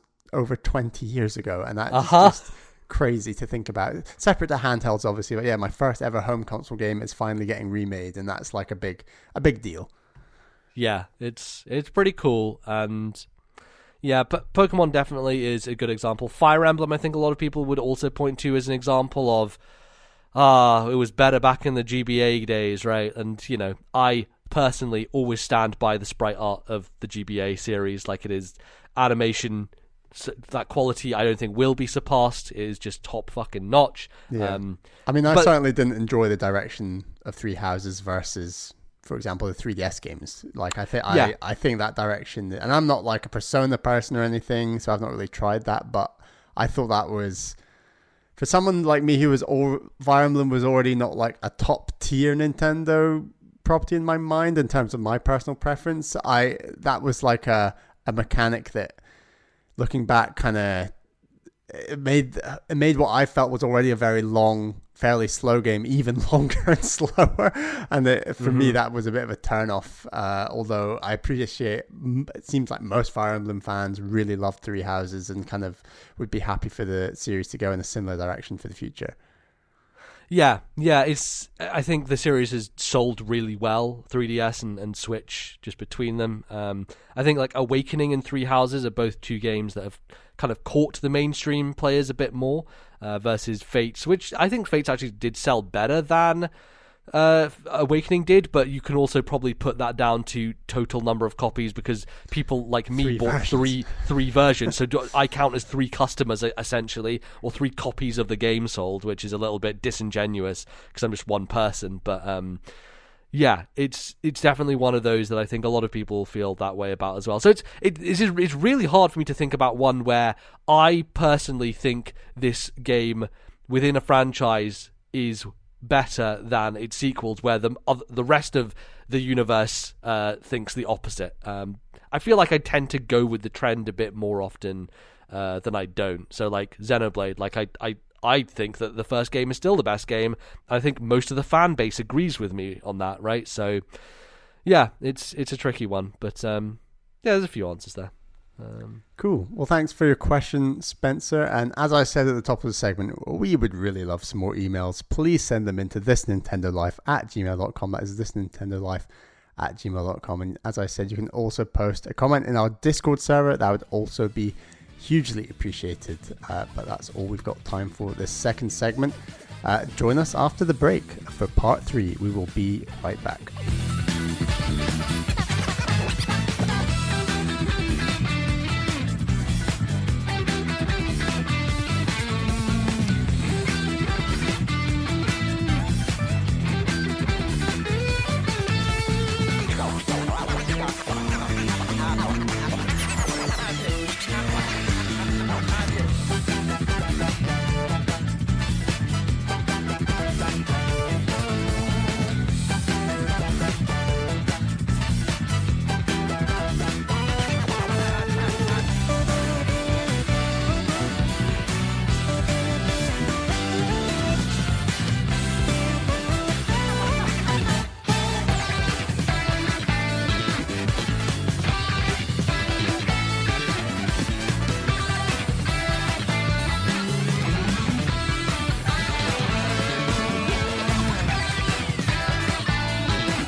All right, folks, welcome back to the third and final part of the show. It's time to talk about what comes next, because we're already 3 years into the Switch, Bally. Switch is boring. Who cares about it anymore? Let's talk about the future. So what's going to happen. with Nintendo.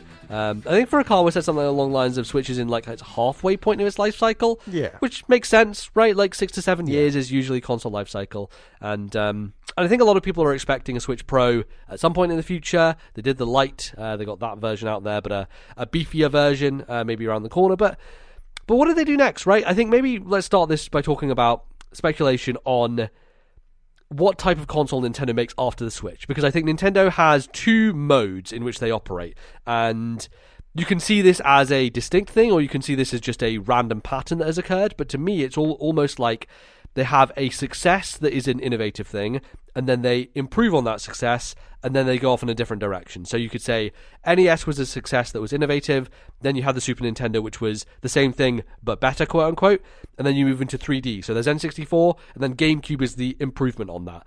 Wii is a completely different direction of motion controls. Wii U, arguably or not, an improvement on that, right? And so DS, of 3DS. those, DS, 3DS, right? So Nintendo, Game Boy Advance, right? Nintendo tends to work in this mode of, let's make something new, let's iterate on it. And so the Switch is a version of this cycle, if you want to even call it that, of let's make something new, and I think let's iterate on it. Will probably be Switch 2, Switch U.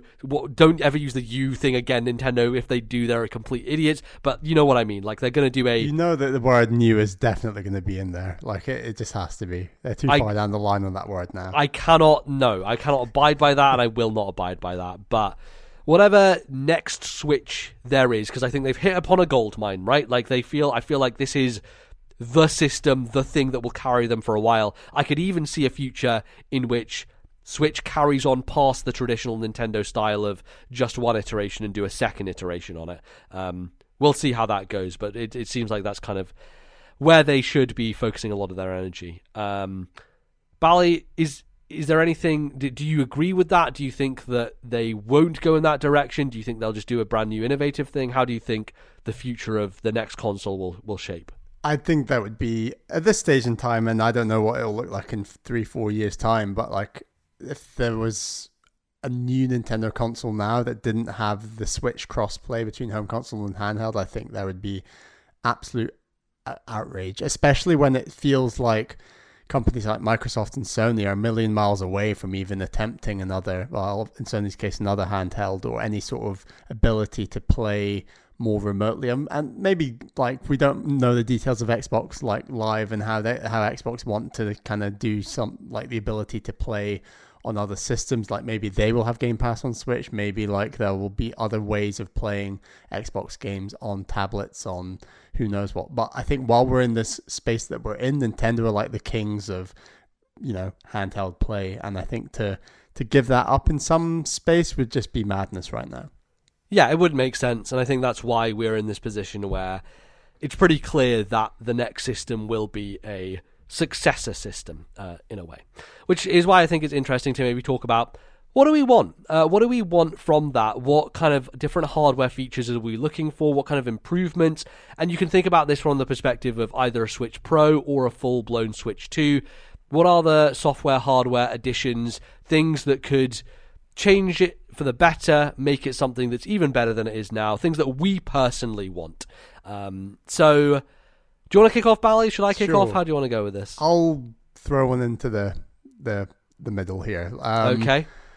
I just want some ability to interact with other users. Now, okay. I don't know what it needs to be, but something between Miiverse, something between trophies, something that integrates the use of the share button. Because I think the share button is honestly one of the great secret successes of the Switch, really. It's very easy to use. It totally is, yeah. You tap it for an image, you hold it for a video. It couldn't be simpler than that. You compare it to stuff like the PlayStation and the Xbox. It's a lot slicker than either of those, I think.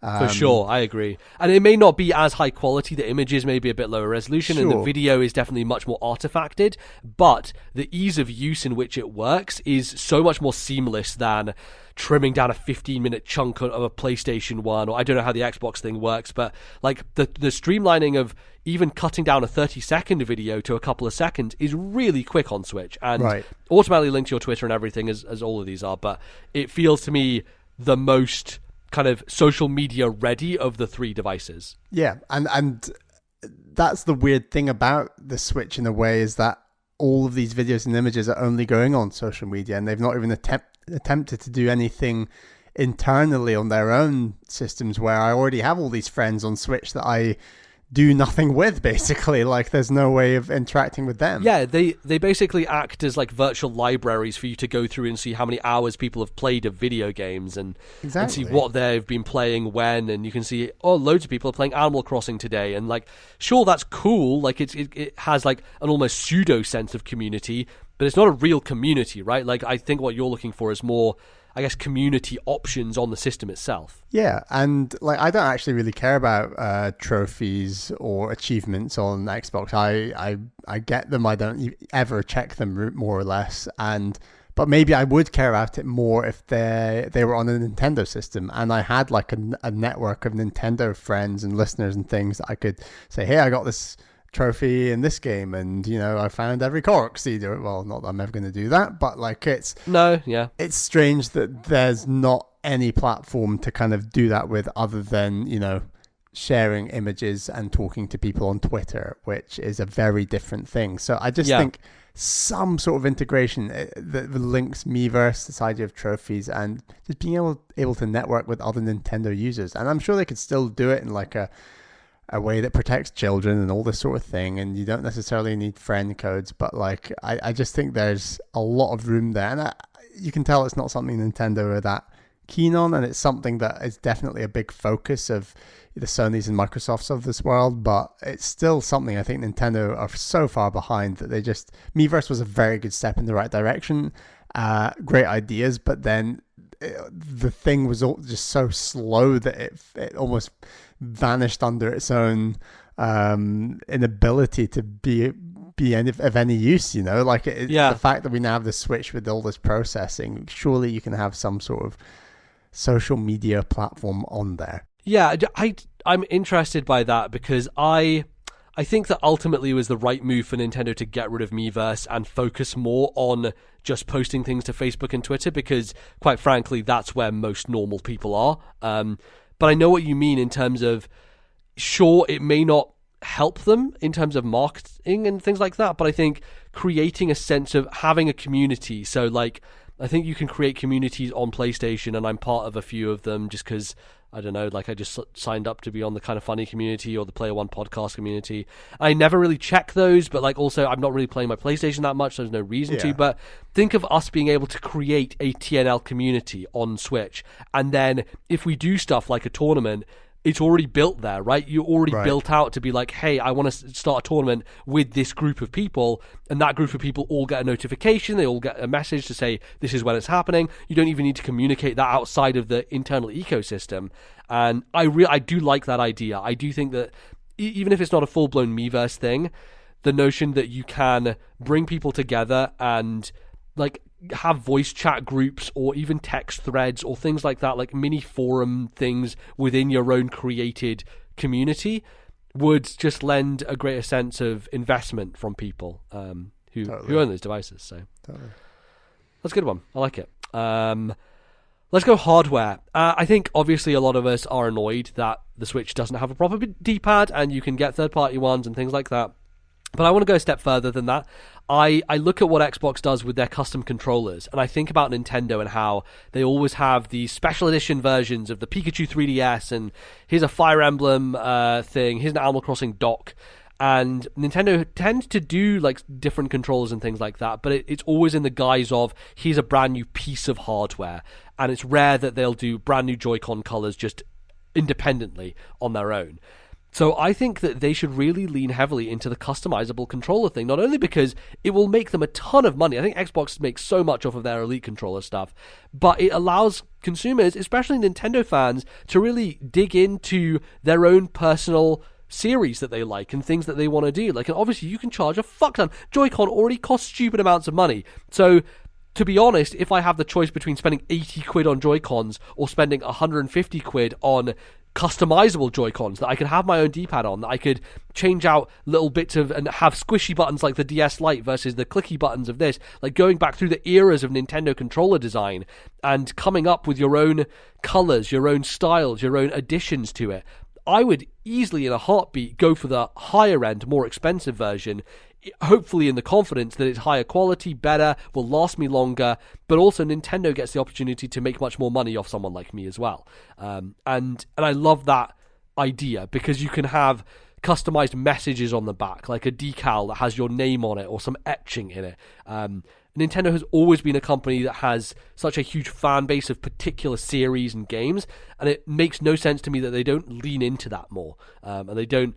You could say it's exploitative to some degree, but I think the way Xbox does it is amazing. Like, you go to that website and you can choose custom colors, different colors for the different parts of the shell of the controller, different colors for the buttons, different colors for like the letters on the buttons. It's such a level of nuance and detail. How much do they cost? I think those range from 150 upwards, probably. Okay. I think the Elite controllers are like almost 200, so they cost a ton of money.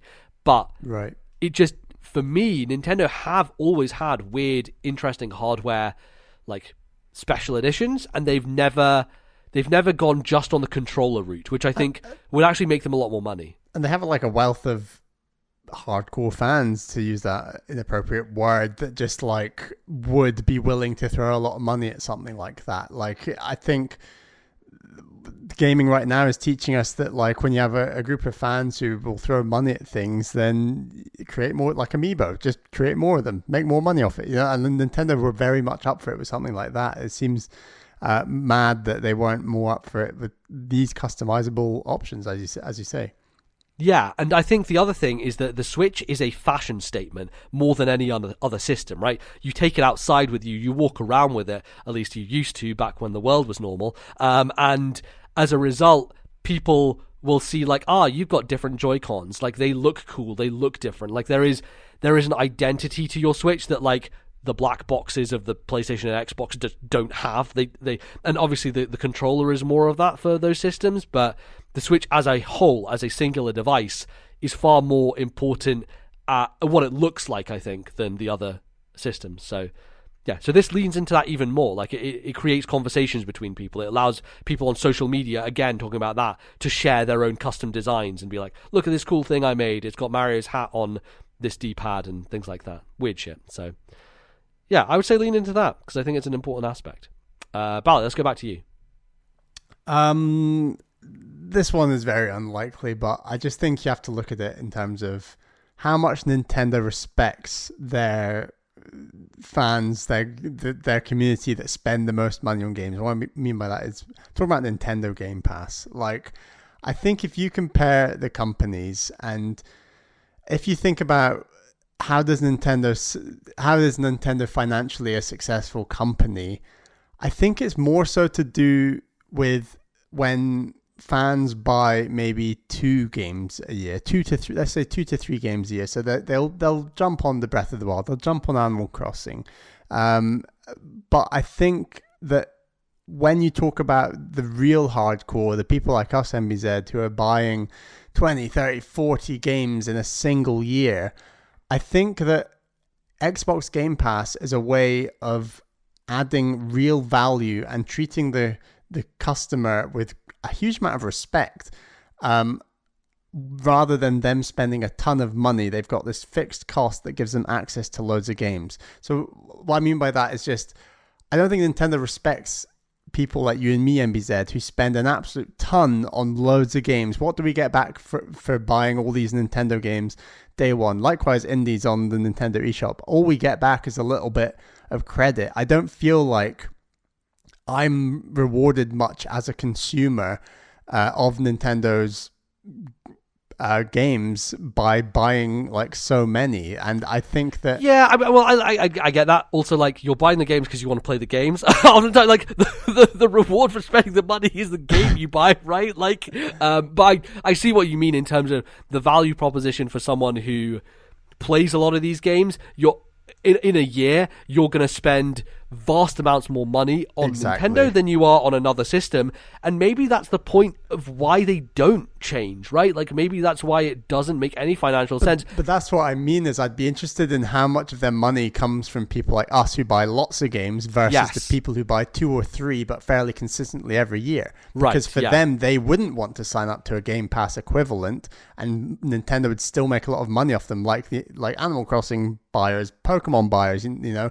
but everyone who's buying all the games in between, like we often do, we don't have like an extra tier we can go to get a good deal, essentially. Like, and that's where I feel like Xbox Game Pass, if you want to be day one on every single first party title and you want to play all these all these other games, you're getting incredible value for like the £8 a month like that I pay. So it's this way of saying, oh yeah, here's this not exclusive club, but we're saying you've spent so much money on like our eShop and Nintendo games that we will reward you with, you know, either access to all these things or, you know, a bit more credit than we're getting, because it just feels like we're getting a bit of a rough deal considering ultimately how loyal we are to that company and to that eShop and to that way of life. You know, I just think that, yeah, I see what you're saying. I think ultimately it comes down to why, well, we buy the games because we want to play the games, and I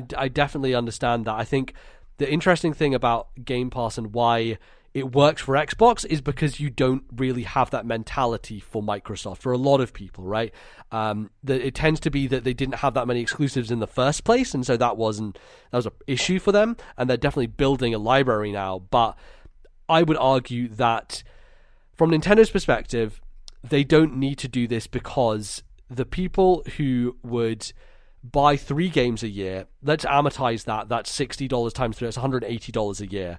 And Game Pass, what is, you're saying £8 a month for you over 12 months? It works out at, £96 for the year. Exactly. So that's half of what Nintendo would make if people only bought 3 games, right? Like, think about that. That's half that amount.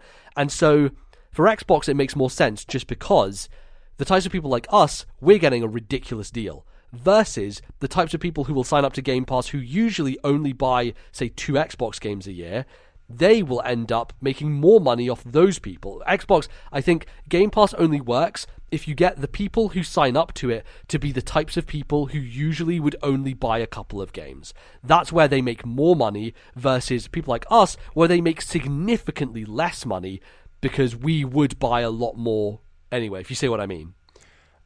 I would slightly flip it where I'm saying, say someone buys Animal Crossing and Pokemon in a given year, we're saying they would actually save money by being on Game Pass, but in reality, those types of people who are buying 2 games a year wouldn't want to subscribe to Game Pass, even though it almost works out at the same value as them buying their 2 games. It's like there's a mentality to, I don't play enough games. I play and buy the 2 games a year. Yes. And at the other end, Nintendo would still be making the same amount of money. Yes. What I'm saying is that the job of those companies is to convince those people to sign up for the subscription. That's the value for them. The companies make out like bandits when those types of people who forget they're subscribed to a service subscribe to a service. So that's the impetus. That's why it is harder to convert those type of people, I think, potentially, than people like us, but that's where the money is made. Because people like us, they don't make money off of us. They take the hit on us. Yeah, and I think in a year like 2017, where Nintendo released a ton of games, the financial model would be very strange to try and market with Game Pass. But look at like 2020, when it's looking like we're going to have Animal Crossing, 51 all-time classics, and Paper Mario coming, maybe a game down in the autumn. It looks a lot more financially reasonable to say, hey, all these games would be day one on Nintendo Game Pass. You know, like that financial model would work better on a more sparse year, because they're making obviously that monthly income. I mean, the other thing depends on how much do they charge for it, right? Because like as Nintendo, they would probably overcharge and make it an even more like weird thing for lots of consumers to be like, well, is that actually worth the value? Because I couldn't see Nintendo going lower than 20 a month, right? Like that is the minimum they would do, pounds or dollars or whatever for a service like this. Like absolutely. And obviously that changes year to year, because sometimes Nintendos have banger years, and so you get your bang for your buck. Sometimes they have years like this where it's just not as flowing. So yeah, it's definitely an interesting one. I totally agree with you. I wish they would do it. I just don't think it's in their interest to at the moment, and I don't think until they find a middle ground to work it out. But you asked for a wish list, not a prediction list. Oh yeah, for sure, Yeah, totally. No, I get it. It's a dream. It's a good dream. And I am still of the opinion this is the future of video games in some way or another. And while it seems mad for Nintendo to go for it right now, I think in 10 years' time, if they're still, not doing it, they're going to look very out of place. But we'll see. Knowing Nintendo, they will be pulled kicking and screaming into it. Yes. Absolutely they will. They will not do it of their own volition. And then fudge it. They will do it because everyone else is doing it and the landscape has changed, probably. Yeah, totally. Cool. Let's talk about docking. Let's talk about screens and the Switch. One of my favorite parts of the Wii U was being able to have it on a screen, have it on a TV at the same time, walk around, do that kind of switching off, not having it tethered to, it has to be inside a thing in order for it to work. And I don't know how this would work, I don't know how they would do it, but some kind of remote docking to TVs or screens, having the ability to keep the Switch in your hand, but also ping it onto a TV screen so that... Well, they've already done that technology with the Wii U. They just need to replicate it, right? The thing that's hard about that is the Wii U is proprietary technology, which means that the gamepad and the actual hardware of the Wii U were talking to each other. When you do this with just a big TV, the TV is a TV, right? Like, it doesn't have Nintendo's technology inside it. And so either you have to do a thing where you have a little device that plugs into the charging port that's like a wireless kind of beacon that then spits out to like an HDMI plug in the back, like a Chromecast or a thing like that Nintendo... That would be tethered to the dock. Or that would be just a stick, right? Imagine if Nintendo just made like a Fire Stick type thing, but it was a Nintendo portable dock style thing. Yeah. And you would plug that into the back of an HDMI, and that would then ping the signal across. Sure, they could take the Wii U technology and do that. But again, the Wii U technology is from the base console to a separate screen. This is kind of the opposite of that, which is taking from the physical hardware to another screen. And it's theoretically the same idea. It's just the reversed, different... right, yeah. It's just reversed, essentially. And I would love to see that personally. It would be difficult to do the same thing on the Wii U in terms of like having separated things that you could do on the screen versus on the system. It's still very feasible to do that. But I like the idea of not having to have it just sitting in a dock every time that you want to put it on a screen. Being able to take it around somebody's house and still keep it in your hand and use it as a de facto controller. It means that you don't have to carry a Pro Controller around with you, right? It means that you can just use it as a controller while still playing it on the big screen and still have it feel good. And I know that it would probably be a bit niche. It would probably not be a thing that a wider market would want necessarily. Yeah. But for me personally, I would love that flexibility, the way in which you could just ping it to any device, any screen. Then they could port Pikmin 3.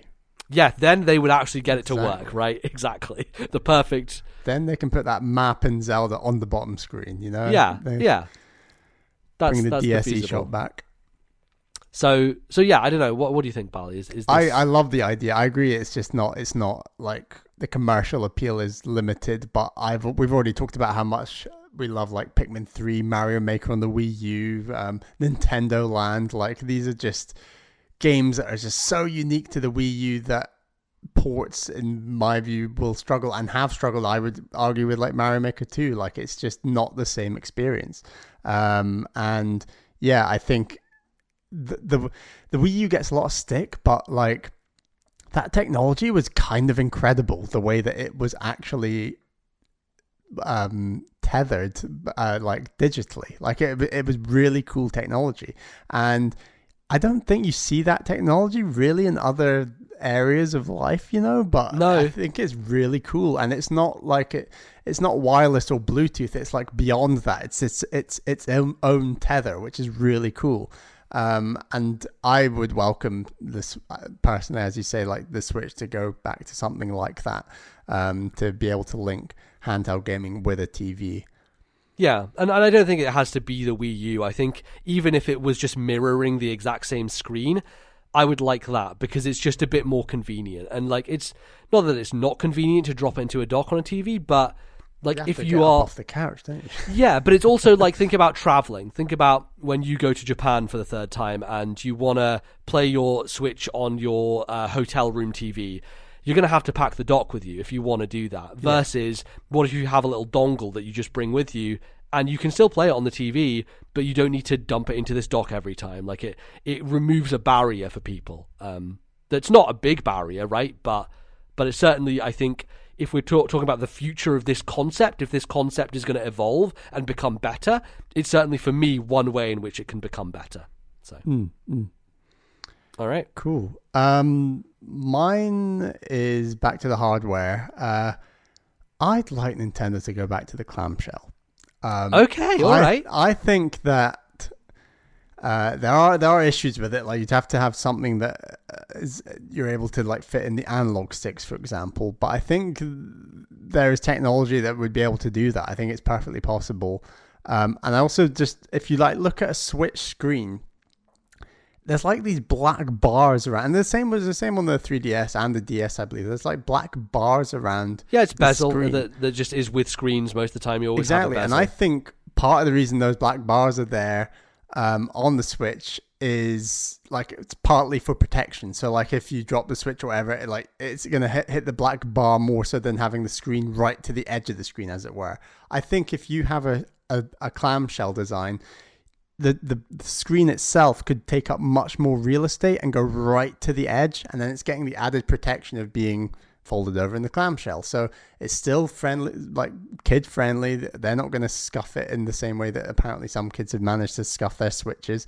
And we have said like the Switch Lite, I guess, improves on a lot of these issues and seems a bit more durable, just from what I've heard. Not that I've ever held one.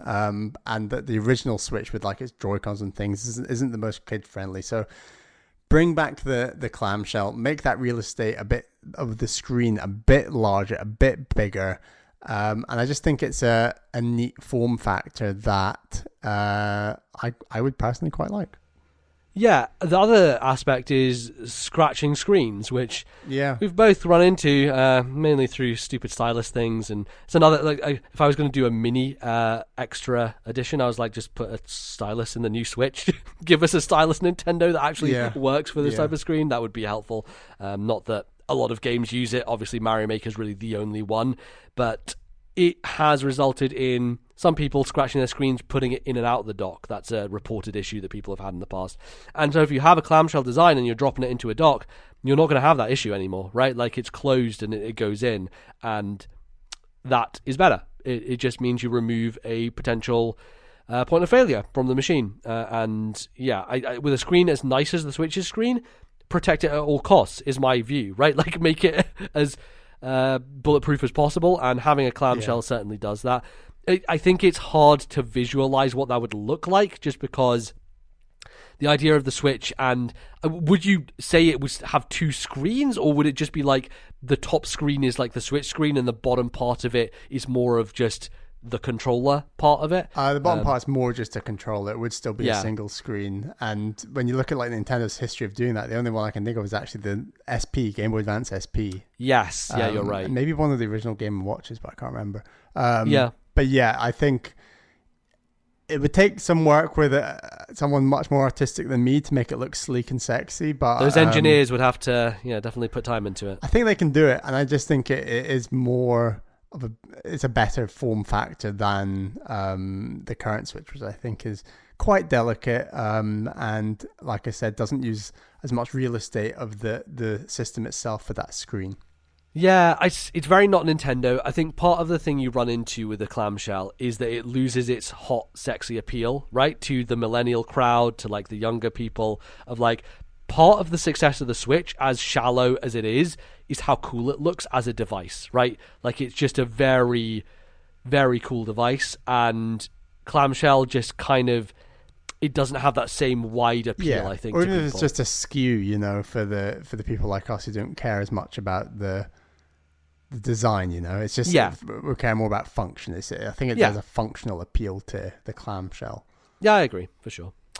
Cool. My last one then is, it's all about the cloud, baby. So there is a way in which you can manipulate accounts on Switch, and you can have a Switch Lite working with a Switch regular, but it's just not good, and it's not well implemented, and it's really tricky to figure out how it even works, and you have to look up guides, and it's not smooth. We really just need to get, and I think this is more from the perspective of the entire games industry, we need to get to a place where every game talks to each other and every game has save data transfers between whatever systems you're playing it on. I would love to be in a future where I'm playing Slay the Spire on my PC, I hop on the bus, I pick up the same game exactly where I was on my Switch, I come home, I go to my friend's house, they're playing it on PS4, I jump into my save on PS4 and show them what's going on.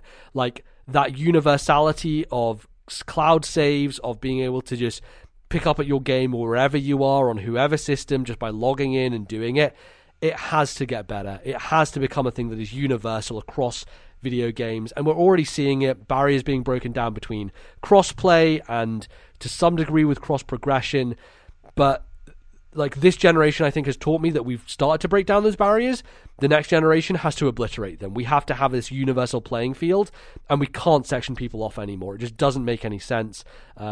I look at what Apple does with iPads and iPhones and having people just letting them have the same apps that they've paid for on multiple devices. And yes, sure, that can lead to some people abusing the system, but you're always going to get that regardless of how things work. You'll always find people finding workarounds. Just look at what people are doing with the Switches and Switch Lights at the moment, right? There will always be those few, but those few are such a minimal number, and yet what you're doing by restricting people is you're hurting the majority who just want a streamlined experience between systems. I'll tell you, like, I would have probably had a Switch Lite maybe by this point if it was easier to do stuff like that, because then you can just leave your main Switch at home and leave it there all the time, and your Switch Lite just picks up on your progress without any problem. It would be great, yeah. So yeah, that's what I want, is I want their system to talk to each other. And this is by far the most unrealistic one, because Nintendo live in the fucking 90s still. And they just don't understand this is the kind of accessibility that people want from their devices in the modern era. And Apple were very smart to get on that early. It's one of the few things I don't praise Apple a lot, because I think that they overprice their garbage products, but they do have synchronicity, and their products do talk to each other in a way that is beyond anything Nintendo does, and in a lot of ways beyond what the other console manufacturers do as well. I think one of the first steps with what you're suggesting is that you just need to move away from physical games a bit, because Nintendo would come back and be like, oh, well, you need the game cartridge in to do that, whereas ultimately what you want is something more akin to, I don't know, like an Xbox, where you just have a huge hard drive and you can digitally download from the cloud the relevant game and save file onto whatever platform you're playing on in order to play it. I mean, that's kind of still the stage we're at, but I know we're moving to streaming, and that's kind of just cutting out that process. But I already think that we're not really nailing stage one of that, like you've suggested. Like, we're not kind of... Yeah. Like, and I do think Microsoft are kind of getting closer to being like, hey, you could just get Game Pass on your iPad and then tether that and do this and I think Nintendo are going to be caught off guard so much by the other companies, I think, on that question, and it's going to be pretty depressing. Yeah, it's a bummer. Like, I think about stuff. The reason I use Slay the Spire as an example is I have done all this progress on the Steam version. I put like 20, 25 hours or whatever. And I would, sight unseen, buy Slay the Spire on Switch, even if it wasn't on sale, if I could just have my progress carry between those two versions, right? Because I personally would love to play that game on Switch far more often. It's so much more accessible to me. And I don't want to start over. I don't want to buy it and be like, all right, let's go from the beginning again. It's not what I want out of that type of experience. So I want to get to that point where I don't have to worry about it anymore, where I'm finally in a place where I don't have to worry about where I buy it, because I know that if I get it on another system, then I'll be able to just pick up exactly where I was before. And I think this is definitely becoming more and more important as we have this world of games as a service. Fortnite is a great example. Dauntless is a great example, where it's much easier for those companies to do it because they're built on an online infrastructure in the first place, and so they have all of your data, all of your progress on their servers, on their kind of online account system, versus something like Slay the Spire. It's a single-player game. It's much harder for a company like Megacrit to build that architecture, especially because they're an independent developer. So that's why it behooves all the bigger companies to make these more sweeping changes so that it's not just on an individual level that they have to do all the legwork to get it all working. It's that it's on a universal system-wide level that you can kind of make everything work. So again, that's pie in the sky. That's probably not going to happen in at least another 2 generations, I would say. But I would say we are getting there, and hopefully we'll get there sooner rather than later. Yeah. Cool. Any other smaller things or any little bits? Obviously, smaller ones are stuff like, can we just have an activity log, please? Yeah, I know. I mean, just like the 3DS one. Here's another one. Can we just have Joy-Cons that work? That'd be a good one. Hey, yeah. And I am a little concerned about horsepower disparity and kind of ever since the failure of the Wii U, we are now in this. The Nintendo are out of kilter with the other systems, and I do worry that you might see more and more indies that use more and more horsepower that just think it's even, and I don't know enough about video game development, but my presumption is that the larger the disparity, the more effort it is to make the port. So I'm worried that it becomes a greater and greater effort to port to Switch, but because of the other systems. So if that affects, I think that will affect Nintendo in terms of third parties in any case. But I think what's maybe more important is Nintendo and indies, where indies might suddenly think, hey, you know what? These other systems, they're a lot easier to develop for. We can develop our game for both of those systems, and then, you have to make a separate port for Switch. I do worry about that disparity, although it's a very simplistic thing to worry about. Yeah, it makes sense, though, because we are going to get this point in the generation where Nintendo are halfway through their life cycle, but we're rebooting the other systems. So, yeah, it's a thing to be concerned about, but I don't think to be too concerned about, because really, like, how many of those big games were coming to Nintendo in the first place? Yeah, and I think the biggest indies that I'm into over the last few years haven't pushed the hardware at all. When you look at like Wargroove, Celeste, those are maybe 2 of my favorite indies on Switch that I think that picks a lot. You got nothing to worry about. Yeah, totally. It does depend. And then you have like something like Kena Bridge of Spirits, which is a PlayStation thing, but I don't know, I would class that maybe as an indie to some degree. I don't know how big that studio is, but like that certainly couldn't run perfectly on Switch. They could attempt it, but like don't see it would do that well. So yeah, as games become bigger like that and become much more harder to put on weaker systems, it will behoove them to move forward. I'm sure they will. I'm sure they'll do a bit of an upgrade, probably not that beefy, because knowing Nintendo, that's not their priority, but hopefully enough to close the gap a little bit. So yeah, cool. I think that does it probably for us in terms of discussing things. I hope that the future is good for the next hardware iteration, and I'm sure they're working on it right now. That kind of tends to be the case with companies, is they put out a system, they straight away start working on the next one, right? Like it's almost they have to think about the future as the present is happening, which is really interesting. I was going to say, I also think we're going to get like an iteration and then a next system. Like I think we're going to get a DSi equivalent and then a 3DS. I think we're probably going to get both. And one's going to probably be in the next 2 years, and then the other one's probably 4 or 5 years, Yeah, probably. So we'll see. We'll see how it goes. That's going to close us out for the show today. Thanks, everyone, for sticking around. Listen to us as we ramble about video games and Nintendo. You can hear us do more of that. Of course, if you want some different stuff, then go to our Patreon, as we already discussed at the start of the show. We're making changes. Got a new show going on over there, and the first episode will be out a week after this. So you can go do that $1 tier and you'll get a bunch of stuff, and then obviously $2, $5, $10, you got different things as you go through, and it will all be laid out on our Patreon so you can read in more detail. If we didn't give you enough specifics here, you can find that at patreon.com/ThisNintendoLife. And Bally, we would like to thank some of our patrons. Yes, thank you to our $10 tier patrons. They are Atari Alex, Thomas, Matthew, and my fiancée Caroline. Thank you for your support.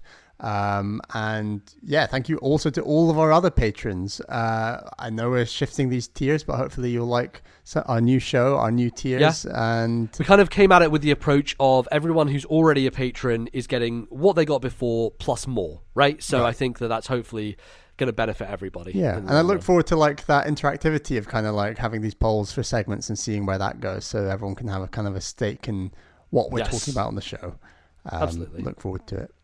Great. You can find us all over the place. We're both on Twitter. You can find our podcast Twitter account at TNL Podcast, and you can follow that for links to the YouTube channel, which now goes up same time as the regular audio feed, and also our Discord, where we do fun stuff like Swashbucklers tournaments, which we're going to be doing one of those. And obviously you can follow me individually at Lord NBZ, where I'm posting about how I was getting through the final chapters of Wheel of Time, and I finally did it yesterday. What are you going to do now? I don't know. I think I'm hopping back into Stormlight. I'm going to read Stormlight 3 before Rhythm of War comes out at the end of this year. Very excited for that. I've got to catch up on a bunch of series. I want to read the rest of Gentlemen Bastards. I've got to get into the First Law trilogy. Bally, it's an endless world. I think about the fantasy books I'm reading in the same way as I think about, what if I discovered Nintendo for the first time today and I could just play all the amazing games that have existed throughout history. That's how I feel right now with fantasy books. It is a fucking just embarrassment of riches, and I am so fucking stoked about it. So yeah, it's pretty fucking cool. Bally, where can they find you on Twitter? I'm on Twitter at Ballyman91. That's BALLYMAN91. I haven't been reading as many fantasy books as you. No, in fact, zero. In fact, zero. But yeah, the next Star Wars one, I really enjoyed that one. So we'll get on that again. But yeah, Great. Just been tweeting about other stuff really. Absolutely. Cool. You can find the show in various places. We're on Spotify, we're on Stitcher, we're on Alexa, we're on all those places. You can tell devices now to play our show, and they will mainly do it for the most part, so that's cool. And yeah, remember we've got our backlog club coming up on Nintendogs plus Cats, and again we'll get a date pinned down for exactly when we're going to talk about it, but go into the Discord, chat about it there, send us emails about Nintendogs plus Cats if you had experiences when it came out, if you're having experiences now playing it as we play it as well. That would be fantastic. You can send those to our email address, which Bally will reiterate to you one more time before we get out of here. ThisNintendoLife@gmail.com. That is ThisNintendoLife@gmail.com. Brilliant. Okay, that's going to wrap us up, I think. Any final wisdom? I always come to Bally for a final word, and he always stumbles over himself, feeling like, oh no, I have nothing interesting to say. So I'm giving him time to think about any wisdom bits, any like little nuggets of truth that you want to put out in the world, Bally, before we close out the show. Over to you.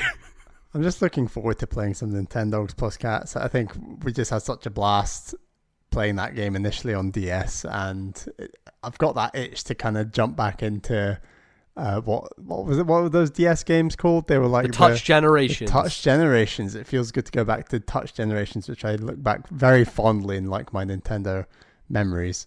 Absolutely. And of course, coming off of Last of Us Part 2, I think we just need something nice, wow. Something happy. Yeah, that was a game and a half. Yes. Great. Well, thanks everybody for listening. We'll be back in a couple of weeks' time with another regular show. Until then, thank you very much, and we'll see you very soon. Bye-bye, folks.